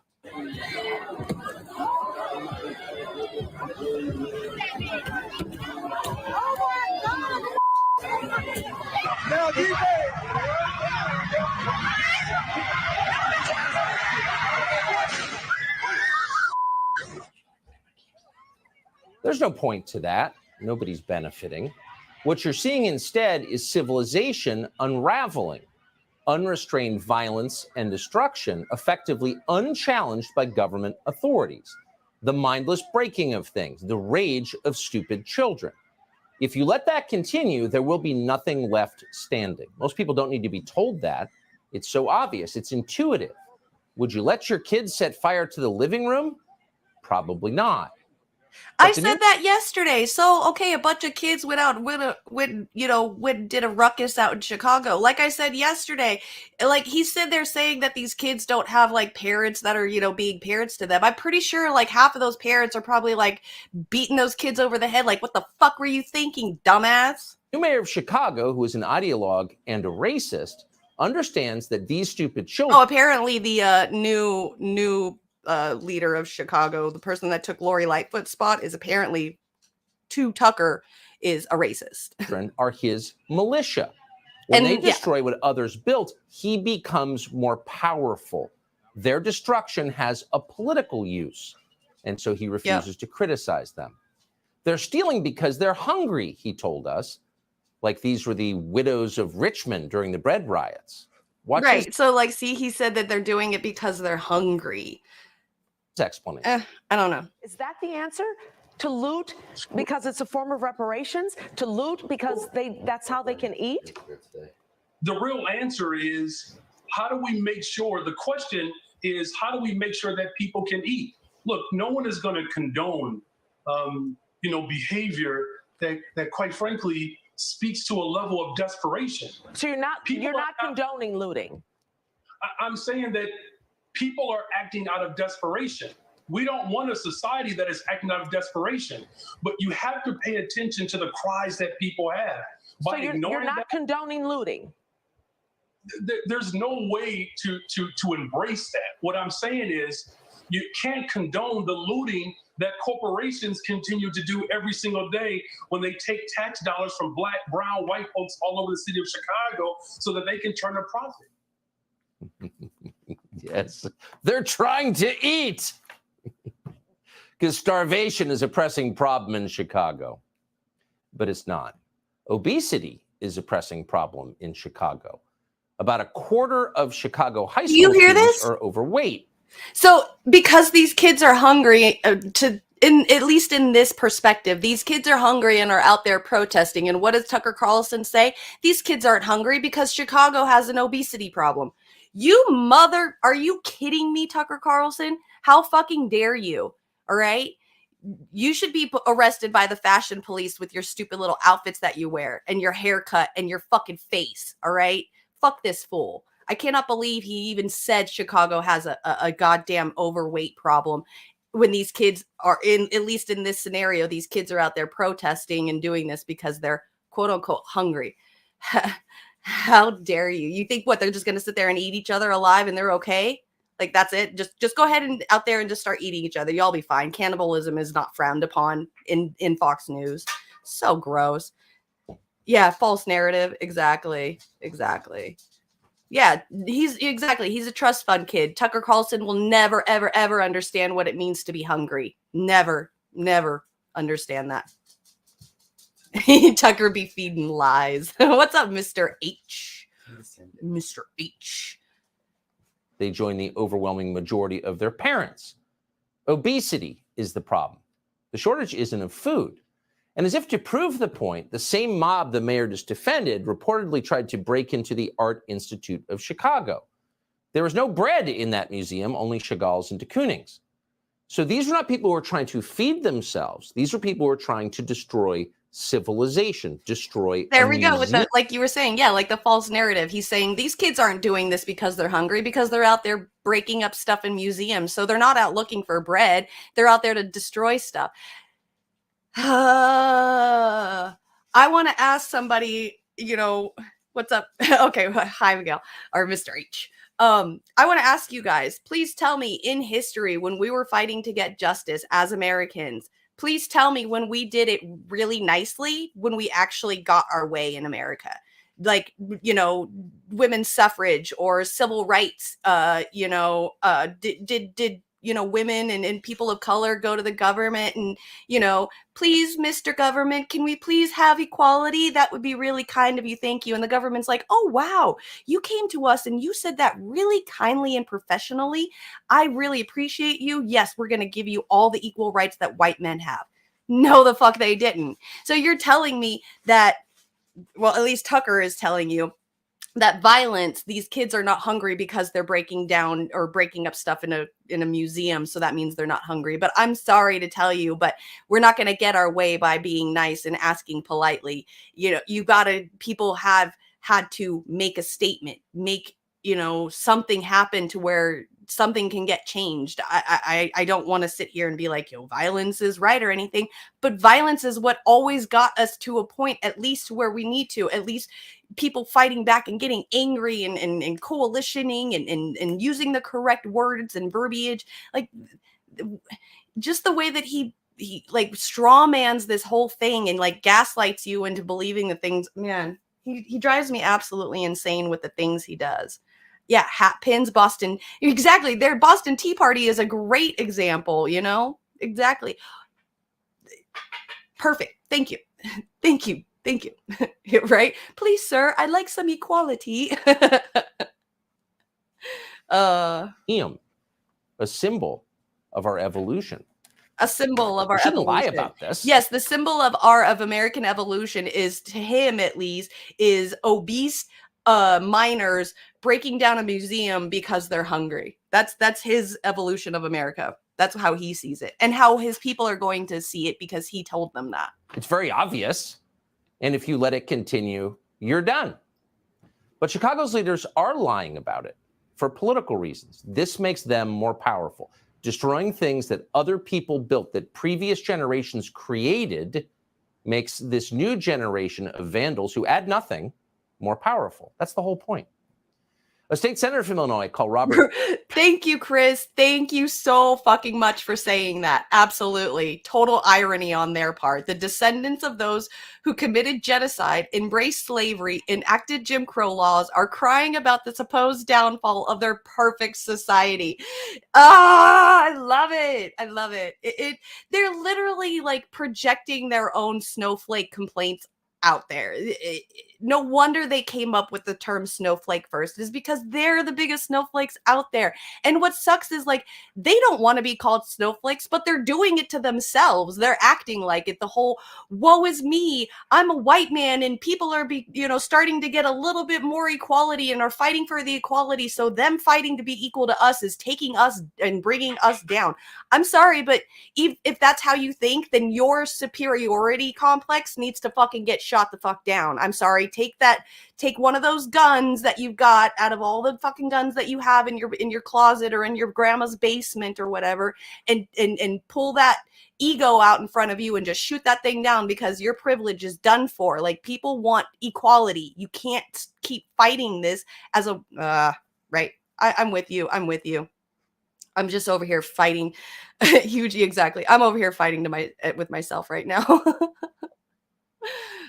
We have when have oppressors in history stopped oppressing people by the oppressed asking nicely? Exactly. Never. We've never gotten anything asking nicely. So this is what we have to do. And I'm sorry that these white snowflakes can't handle it anymore, but it's gotten to a point.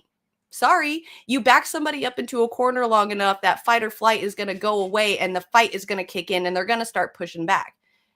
I'm sorry. It's like a caged animal. You can't keep a fucking tiger in a cage for very long before it decides that, one time you stick a hand in there, it's going to bite your fucking hand off.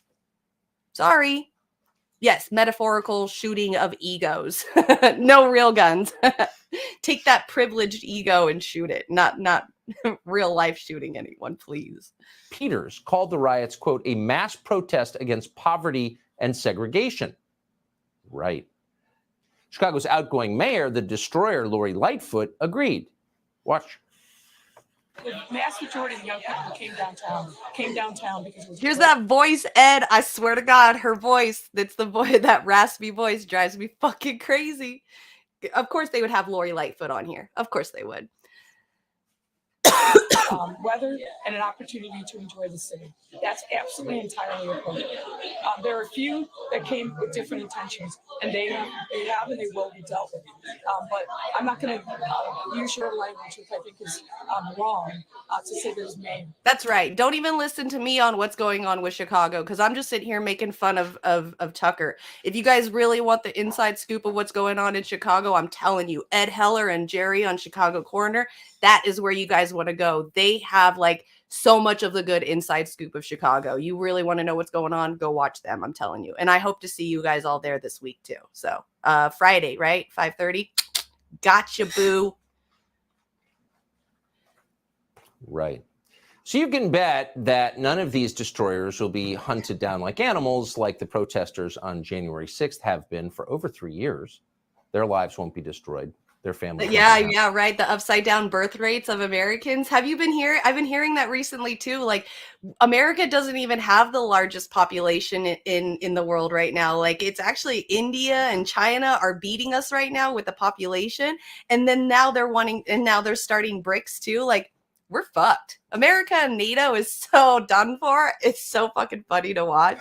Because, yeah, we're complaining. Like, our America conservatives are complaining that kids are not having enough kids anymore. People aren't having enough babies.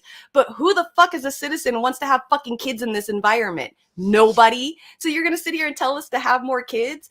Well, but we don't, like, nobody wants to have fucking kids. No wonder you're forcing us to not have abortions anymore. You're forcing us to have kids because you're afraid that we're not making enough of the population compared to India or China. That shit's hilarious. Shit makes me laugh so fucking hard. Oh God. 7:30 Central. Thank you. There you go. On Friday. Yeah. Whites are getting outnumbered. Yeah. From what I heard, by 2030, the white population is going to be the minority. From what I've heard, if you add all the people of color together, I believe we're already starting to, as a whites, we are starting to be the minority if you put all the people of color together.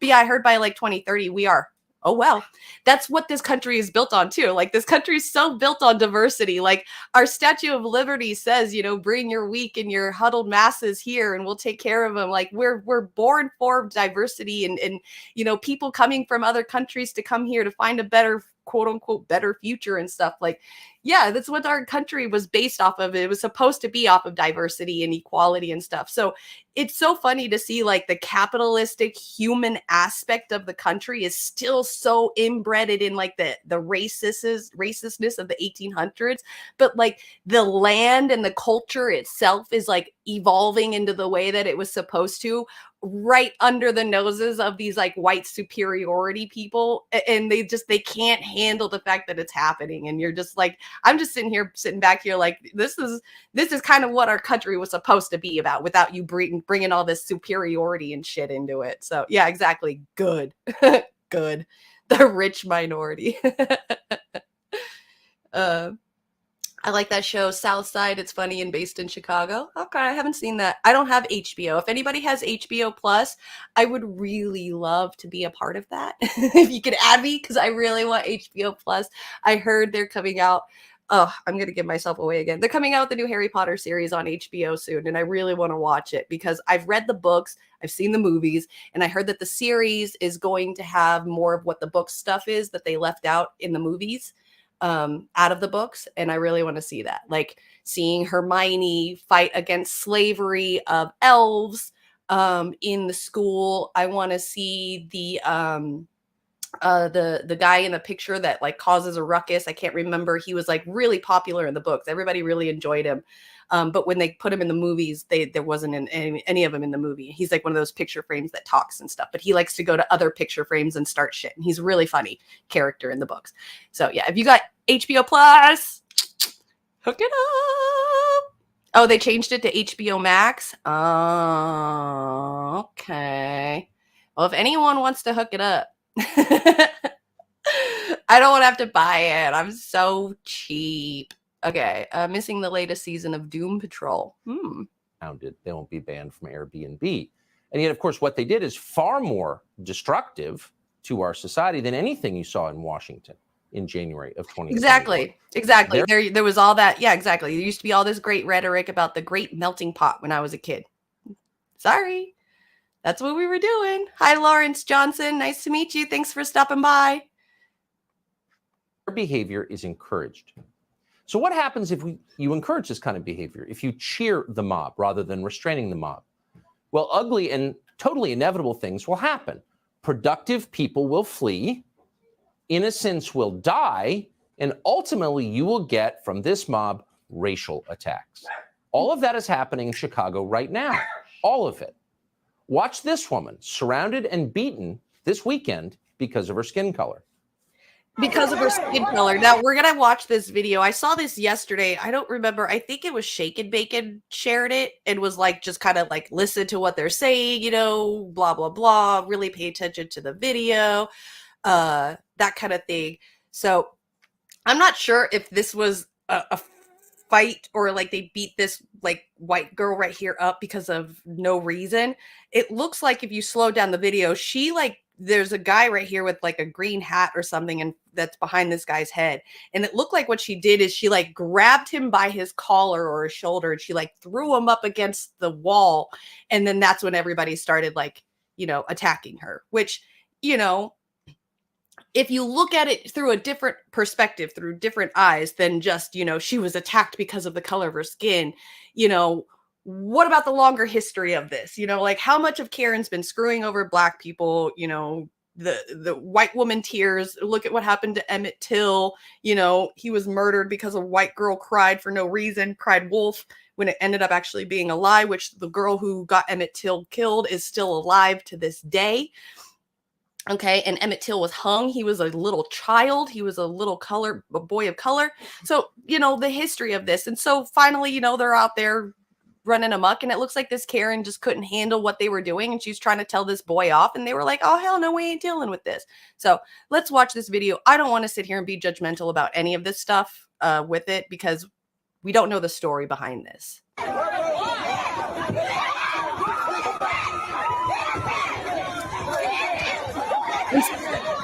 you hear right there, if you listen really, really closely, you'll hear a girl screaming, "Get him, get him, get him."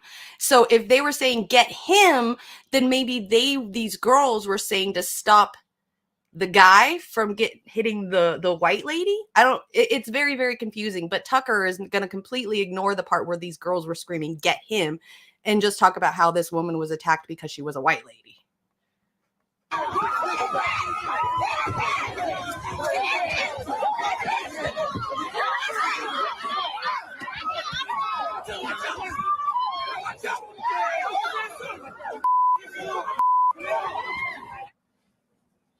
So that footage was shared widely on social media. We didn't have to hunt it down. It came with the caption, you may have seen it, "Yay, we get active." So this was racist mob violence. And we should not be surprised by that. This is what mobs do. The hive mind takes over, the lowest instincts take over, and people who are different get hurt, often killed. They were attacking the boy, and the white girl tried to help, I think. Okay. It was a couple looking for a place to eat, and they got beat up. Yeah, there's a lot of rumors going around. You know, we can't just listen to and believe what Tucker is saying about this, because this was going around this weekend. But, you know, this stuff happens too. Like, you know, it happens. Black people get shot and killed and beat up by white people all the time. A dude was like jogging and got shot by and killed by two white dudes. It's always, you know, there's the back and forth on the sides. Like, it's just, you know, what did Tucker Carlson say about the dude that went into the house that was for sale, and then those guys shot him and killed him? Like, what about that guy? You know? Widely known and has been for a long time. Just last year, in fact, Joe Biden signed the Emmett Till Anti-Lynching Act that made what you just saw specifically a felony. And he signed that to much fanfare. And yet, and this is the key, no one at his Department of Justice is investigating that video or anything that happened in Chicago over the weekend because they support it.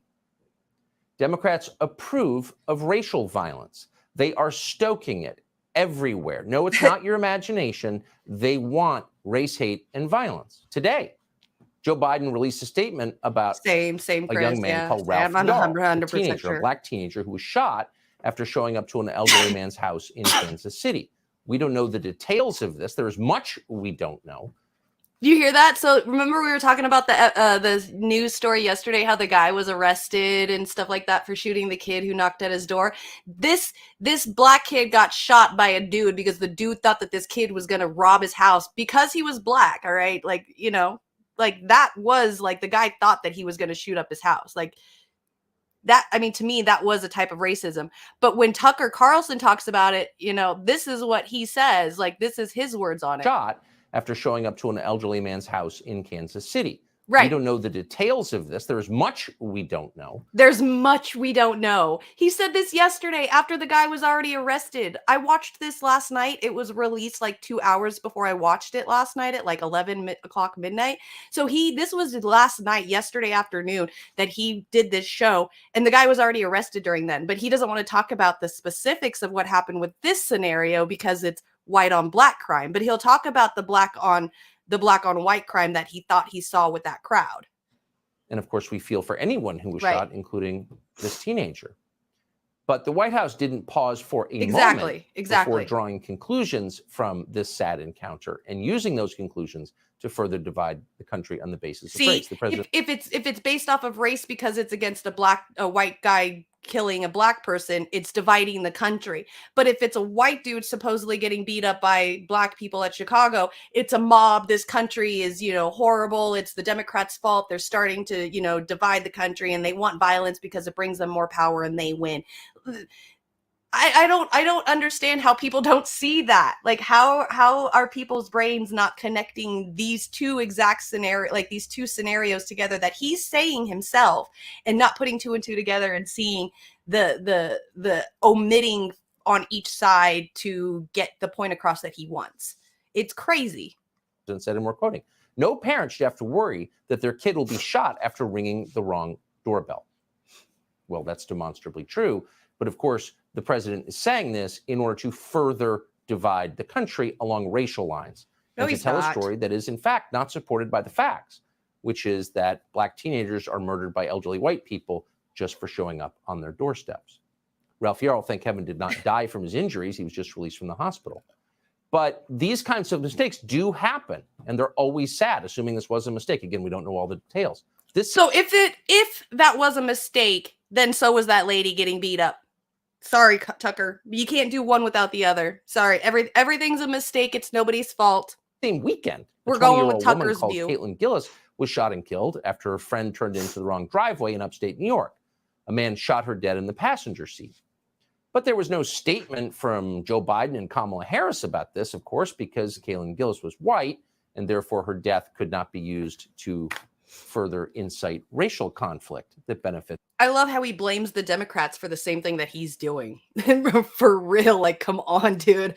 How do you not see the hypocrisy in your own words? The Democratic Party. Now, if you think that we're not giving our Like, leaders- they're all doing that. They're all only showing things that benefit their own party. Because look at like what happened a couple weeks ago with that trans person that shot up the church school. Like, yeah, okay, that's really sad. Like, a few people died. Like, a couple of kids and a couple adults died. That same weekend, 39 or something like that, immigrants died at the border because they were being starved to death. So they lit their cells on fire. The police officers closed their doors with them still inside while the place was on fire and walked out and left 39 people to die. But you don't hear anything about that. You know, so yeah, they all do it. They all do, you know, like you're going to tell me that, you know, this trans person that shot up a school is more important and gets more newsworthy than immigrants dying by police officers at the border. Like, come on now. You can't do this. Like, the hypocrisy is just too much for me. There's enough credit. If you're wondering, could they really be that cynical and destructive? Unfortunately, they not only could be, but they are. And the effects, of course, are destructive, always and everywhere.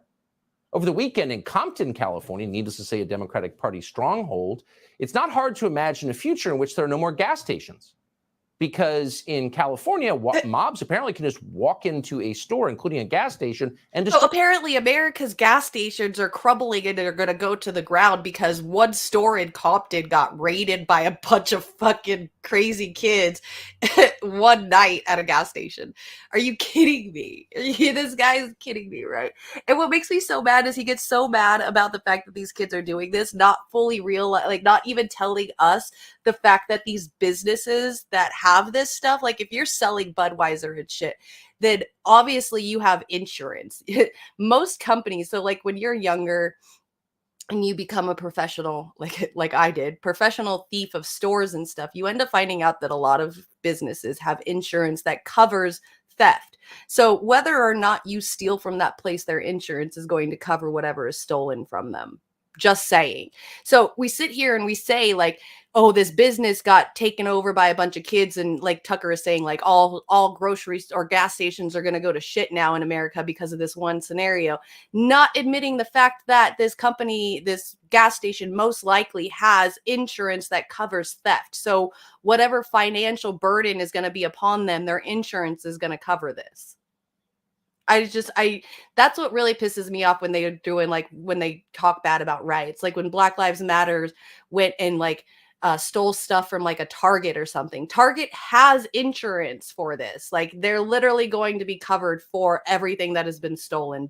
Target's going to be fine. Those employees are still going to get their paychecks every week while the shit gets fixed. You know, it just doesn't make sense to me how they think like, because one little riot is going to just cause the downfall of America. It's crazy. Smash the windows and take what they want.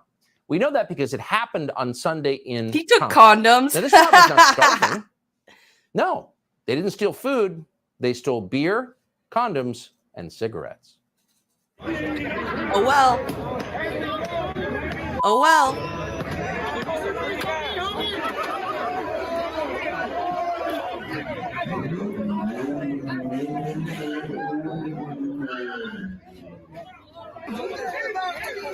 Try to see what kind of food gas station place this is.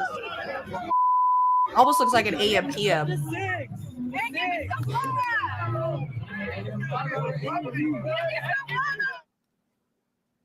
Oh, it looks third world, you hear people say. But that's not accurate.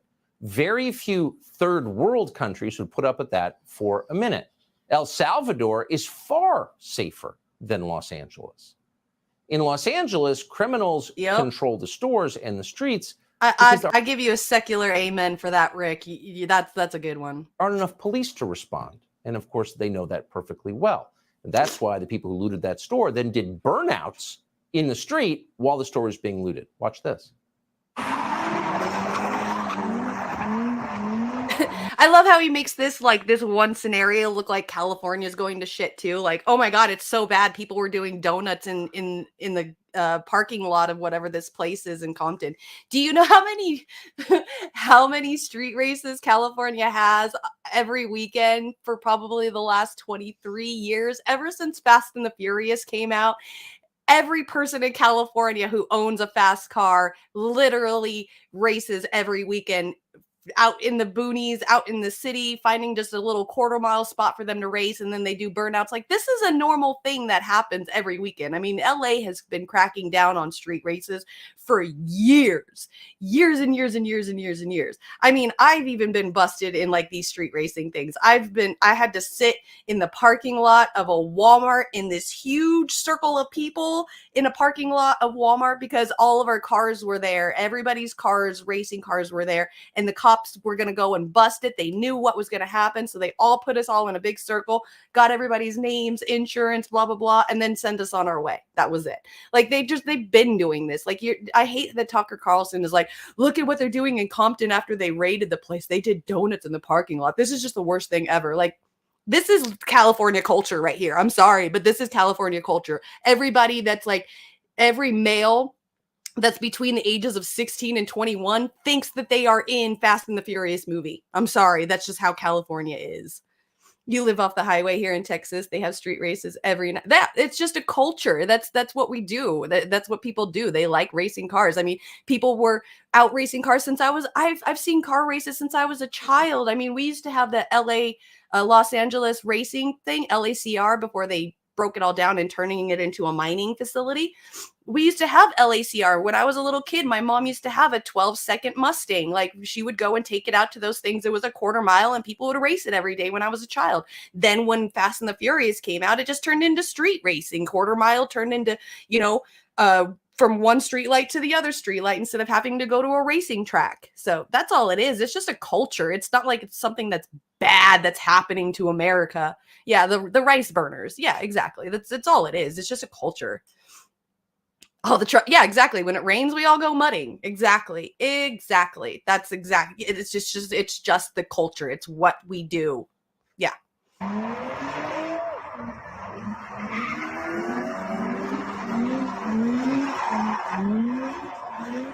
It's so funny how he makes it seem like it's just the worst of the worst.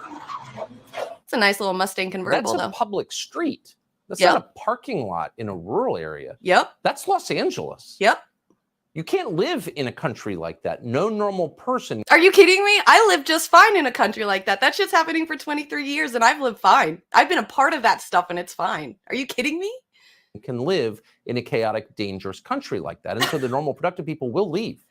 They absolutely. You hear that? That's what pissed me off when I watched this last night. Like, all this stuff that's happening, whatever, the street races and all of that's going on. He's saying that the productive people will leave. You mean the white rich people? That's what you're saying. You're just calling them productive. That's so racist to me. How fucking dare him even say that? He said the productive people will leave.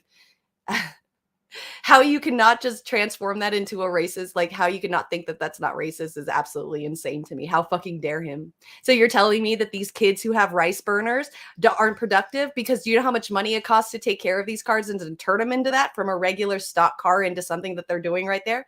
Because it's money and you need a job, which means that you need to be productive to be able to afford a car to do that kind of stuff. So racist, absolutely. Yeah, exactly. He prefers a gated community. The way he talks, I know, it's insane. He will leave. He is, and not just Los Angeles, not just Chicago, all over the country in the cities controlled by the Democratic Party. In New York, a man with 11 cities that are controlled by the Democratic Party, that's where the people that are productive are going to leave, just so you know, because we're unproductive. Arrest just bludgeoned a female police officer with a bottle in the middle of the day. You're seeing the attack on your screen right now. And the sad news is A lot of these attacks, and you see them online if you pay attention, are racial. And that's the last thing. How was that racial? That was a black dude who hit a black female cop over the head. That wasn't racial. That was all cops are bad. That's against that was a police thing. That was somebody who didn't like police. I didn't see a race in that at all because he hit a black woman in the head and he was a black man. So sorry, but your point just got proven wrong, Mr. Carlson. You definitely don't want people hurting each other because they're of different races, not in a country like this. Not in any country, but especially not here. This is not what we were promised, and yet it's what we're getting. As if to underscore that point, the rioting this weekend... This is not what we were promised. Well, I'm sorry, Mr. White person, but your ancestors over the last, 150 years have broken numerous promises to people of color. So you expect them to just sit back and take it up the ass like they have been for the last 150 years? Nah. See, because me as a white woman, I'm gonna sit here and I'm gonna light this fucking joint, and I'm gonna make me some popcorn, and I'm gonna sit back and I'm gonna root and cheerlead all these motherfuckers on while I sit here and watch you complain because you deserve it. I'm sorry. These white people drive me fucking crazy, especially the conservatives, how they're just, oh, woe is me, boo-hoo. These people are so angry. In Chicago began in a place called Millennium Park. If that sounds familiar and you're not from the city, that's because Millennium Park, Grant Park is part of it, is the same place where Barack Obama gave his famous 2008 victory speech in which he promised a better future. Listen. It's been a long time coming, but tonight, because of what we did on this day, in this election, at this defining moment, change has come to America. Change has come to America. Barack Obama was more prophetic than we knew. That was just 15 years ago. But today we're seeing the change that Barack Obama brought to America. This is what it looks like. Subscribe to the Fox News. This is what it looks like. That's what it looks like, the change that Obama brought to America. As if it's Obama's fault that this is how it's happening, and not, over the course history of over the, last 150 years that has brought America to the way that it is now, because Obama wasn't even anything different anyway. Just because of his skin color doesn't mean he wasn't a politician. I mean, just in a millennial's lifetime, as long as we've been paying attention, it's not just been Obama's fault that has ruined us. I mean, Bill Clinton ruined us economically. George Bush put us into practically a forever war for no fucking reason. Obama is the one that created the drone war. So that means that no man actually has to go and hurt himself and put himself in the line of fire when it comes to killing other people in other countries.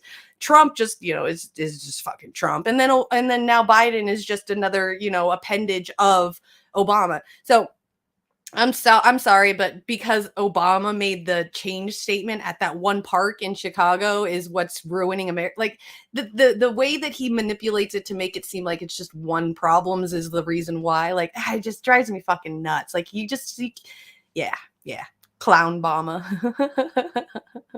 Exactly. California is about to become the fourth largest economy in the world. So I wonder how Tucker Carlson's going to spin that. So yeah, Obama was bought off by oligarchs, so it's all good. Exactly. Like Tucker makes it seem like, oh, Obama promised us this big change, and now this is the kind of change that we get. Obama was never any different than the rest of those politicians. I'm sorry, but when Obama said that I'm going to pull all the troops out of Afghanistan if you guys elect me, and then 2 months later after he gets elected and starts running for office, he adds 60,000 more troops to Afghanistan. So he fucking lied. Day one, he fucking lied. So he wasn't any part of any change or anything. He was still keeping the status quo from the get-go, just like the rest of them. But, Tucker wants to sit there and make everybody, the Democratic Party, look like the evil guys. Like yesterday I was saying that black and white, Dems say that Republicans are evil and Republicans say Dems are evil, but it's actually this huge swath in between of everything. So yeah, a uniparty of ruining. It's funny that Tucker's solutions is one right-wing uniparty will solve this. Tucker is already a right-wing uniparty. So goddamn true. So true. Oh my gosh. It's insane. Absolutely insane to me. Let's see what else. I have that Lula da Silva talking about ending the dollar. I did watch that. I don't know why I've been keeping that.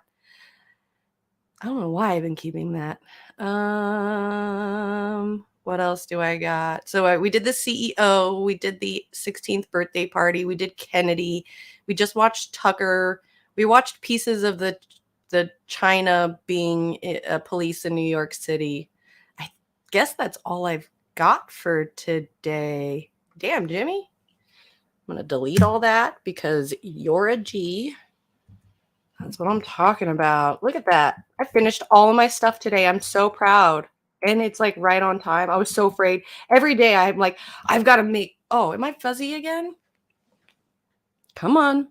You got this, camera. You've got this, camera. Yeah, Lula's been like off the hook lately. I'm loving the shit out of it. Look at what's going on with me. What is going on? Come on. Catch me. There you go. No. Okay, there we go. Yay. I don't know why. I think that's an automatic thing on this camera. I'm not sure. Warren has the same problem too. So yeah, Lula's been off the hook lately. I've been like loving what's going on with all those BRICS people, even like people in South Africa, like countries in South, or not, because South Africa is a country itself. There's African countries, leaders of African countries that are going around saying the same thing too. Like they're backing up Putin and talking about like why Bush isn't arrested and shit. Like people are starting to stand up for themselves, stand up for them. And I'm really, really enjoying it. It really proves to that point of like, I always thought like if you were just, pushed into a corner for a really long time and it got to a point where you're just, continuously every day, all day long, you would just sit there and you'd get tired of it and you'd be like, I'm fucking done, like you just burst yourself out of that corner. Like, I can't fucking handle this anymore. I'm losing my shit. I've just been pounded down every day for like the last year or something. And I'm just done. And it feels like after 150 years, this is what the people that are like these other countries are finally doing. Like they're finally just like busting out of that corner saying, I'm fucking done. I'm over it. I can't handle this anymore. And I'm really, really, really enjoying that. Like really enjoying that. So it's good to see.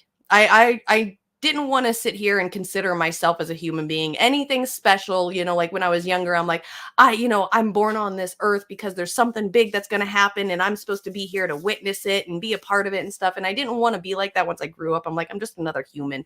Nothing big is going to happen. But man, it really feels like maybe something big could happen.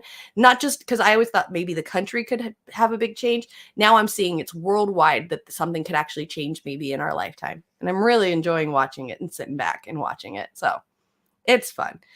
Autofocus is a blessing and a curse. I know. I didn't even realize my camera had autofocus until like the last couple of weeks when it's been doing that. It's been so weird. And I don't know where it comes from or why it just starts. It just starts out of nowhere. Like I'll just do a wrong turn and all of a sudden, bam, I'm fuzzy again. So yeah, it's audio and video, man. It's just the devil. We got to like invent something that works. All right, y'all. I am done for the day and I am excited because I want to go play some video games with my friends. If they're willing to play with me today. I'll probably just be playing with myself again. By myself again. With myself? I don't know. Anyway. All right. So I'm going to get out of here. I will be back tomorrow. Yona got a hold of me this morning. I guess he's been really, really busy and he's been wanting to join me on Wednesdays. So he just got a hold of me this morning. I was trying to find news articles, so I haven't gone back to him. So Yona, if you are in the audience section, if you want to join me at some point, please. Actually, tomorrow is 420. So I believe, what time did Shane say he wanted to do? So tomorrow we're going to do the 420 live stream. He wants to do at 5:30 p.m. Pacific, 8:30 p.m. Eastern time tomorrow. Let me pull up. Thanks, you guys. Anthony, good to see you. Best good wishes to you and your loved ones. Thanks, Critical Thinking. And thank you, Rick. You guys are so sweet. Aw, I love you all. So okay, really quick. Where did I put it? Here it is. Okay, so tomorrow, 420 live stream. It will be at 5:30 p.m. Pacific, 8:30 p.m. Eastern. We're just gonna be hanging out, talking about maybe the war on drugs, everything that pertains to marijuana and 420 and all of that fun stuff. So it's just gonna be a little panel hangout. I know it's only a picture of me and Joe on there. As of right now, I'm still updating the graphics. I need to get that done today because the show is tomorrow and I don't want to miss on the promotion of that. So tomorrow, I will be back tomorrow at my regular time. I will do my regular show tomorrow, but then later on tomorrow night, we're going to get together and do a 420 live stream hangout, which is going to be a lot of fun. Brandy, if you want to join us too, let me know. I can add you onto the list as well. Just as right now, I believe it's just me and Joe, possibly Shane. I believe Jerry is might be joining us as well. He does not smoke or partake in any of it, but he is okay with legalizing it. And I think that would be really cool to bring on that kind of perspective of somebody who doesn't do it, but still wants it all to be legalized. So I really, really, really hope that he gets to come. And if you guys all want to join in on that tomorrow, please let me know. We can bring you on. I can give you the StreamYard link and you can come on. You don't have to show your face if you just want to show your voice. Okay, you can join. Yay! Okay, so cool. We got Brandy in it as well. So I will see. Oh, you are. Oh, good. Okay. I just got the thumbs up from you yesterday, so I wasn't sure if you were wanting to join as well. So Warren's going to be on with us as well. I'm really excited. We're going to have a lot of fun tomorrow. I think there's going to be a lot of really good conversation and discussion, right along with having the fun with it. Maybe some topic points, coming up with some questions today for all of it. So I'm excited. I can't wait for you guys to all join me and join us together as like this cool little crew that we're like making. I'm having a lot of fun with it. So I will see you guys all tomorrow. All right, before I start going off crazy, I will see you all tomorrow. I hope you all have a good time. And Warren, I hope we get to hang out today and play some video games. I love you. Okay, I love you guys. All right, bye.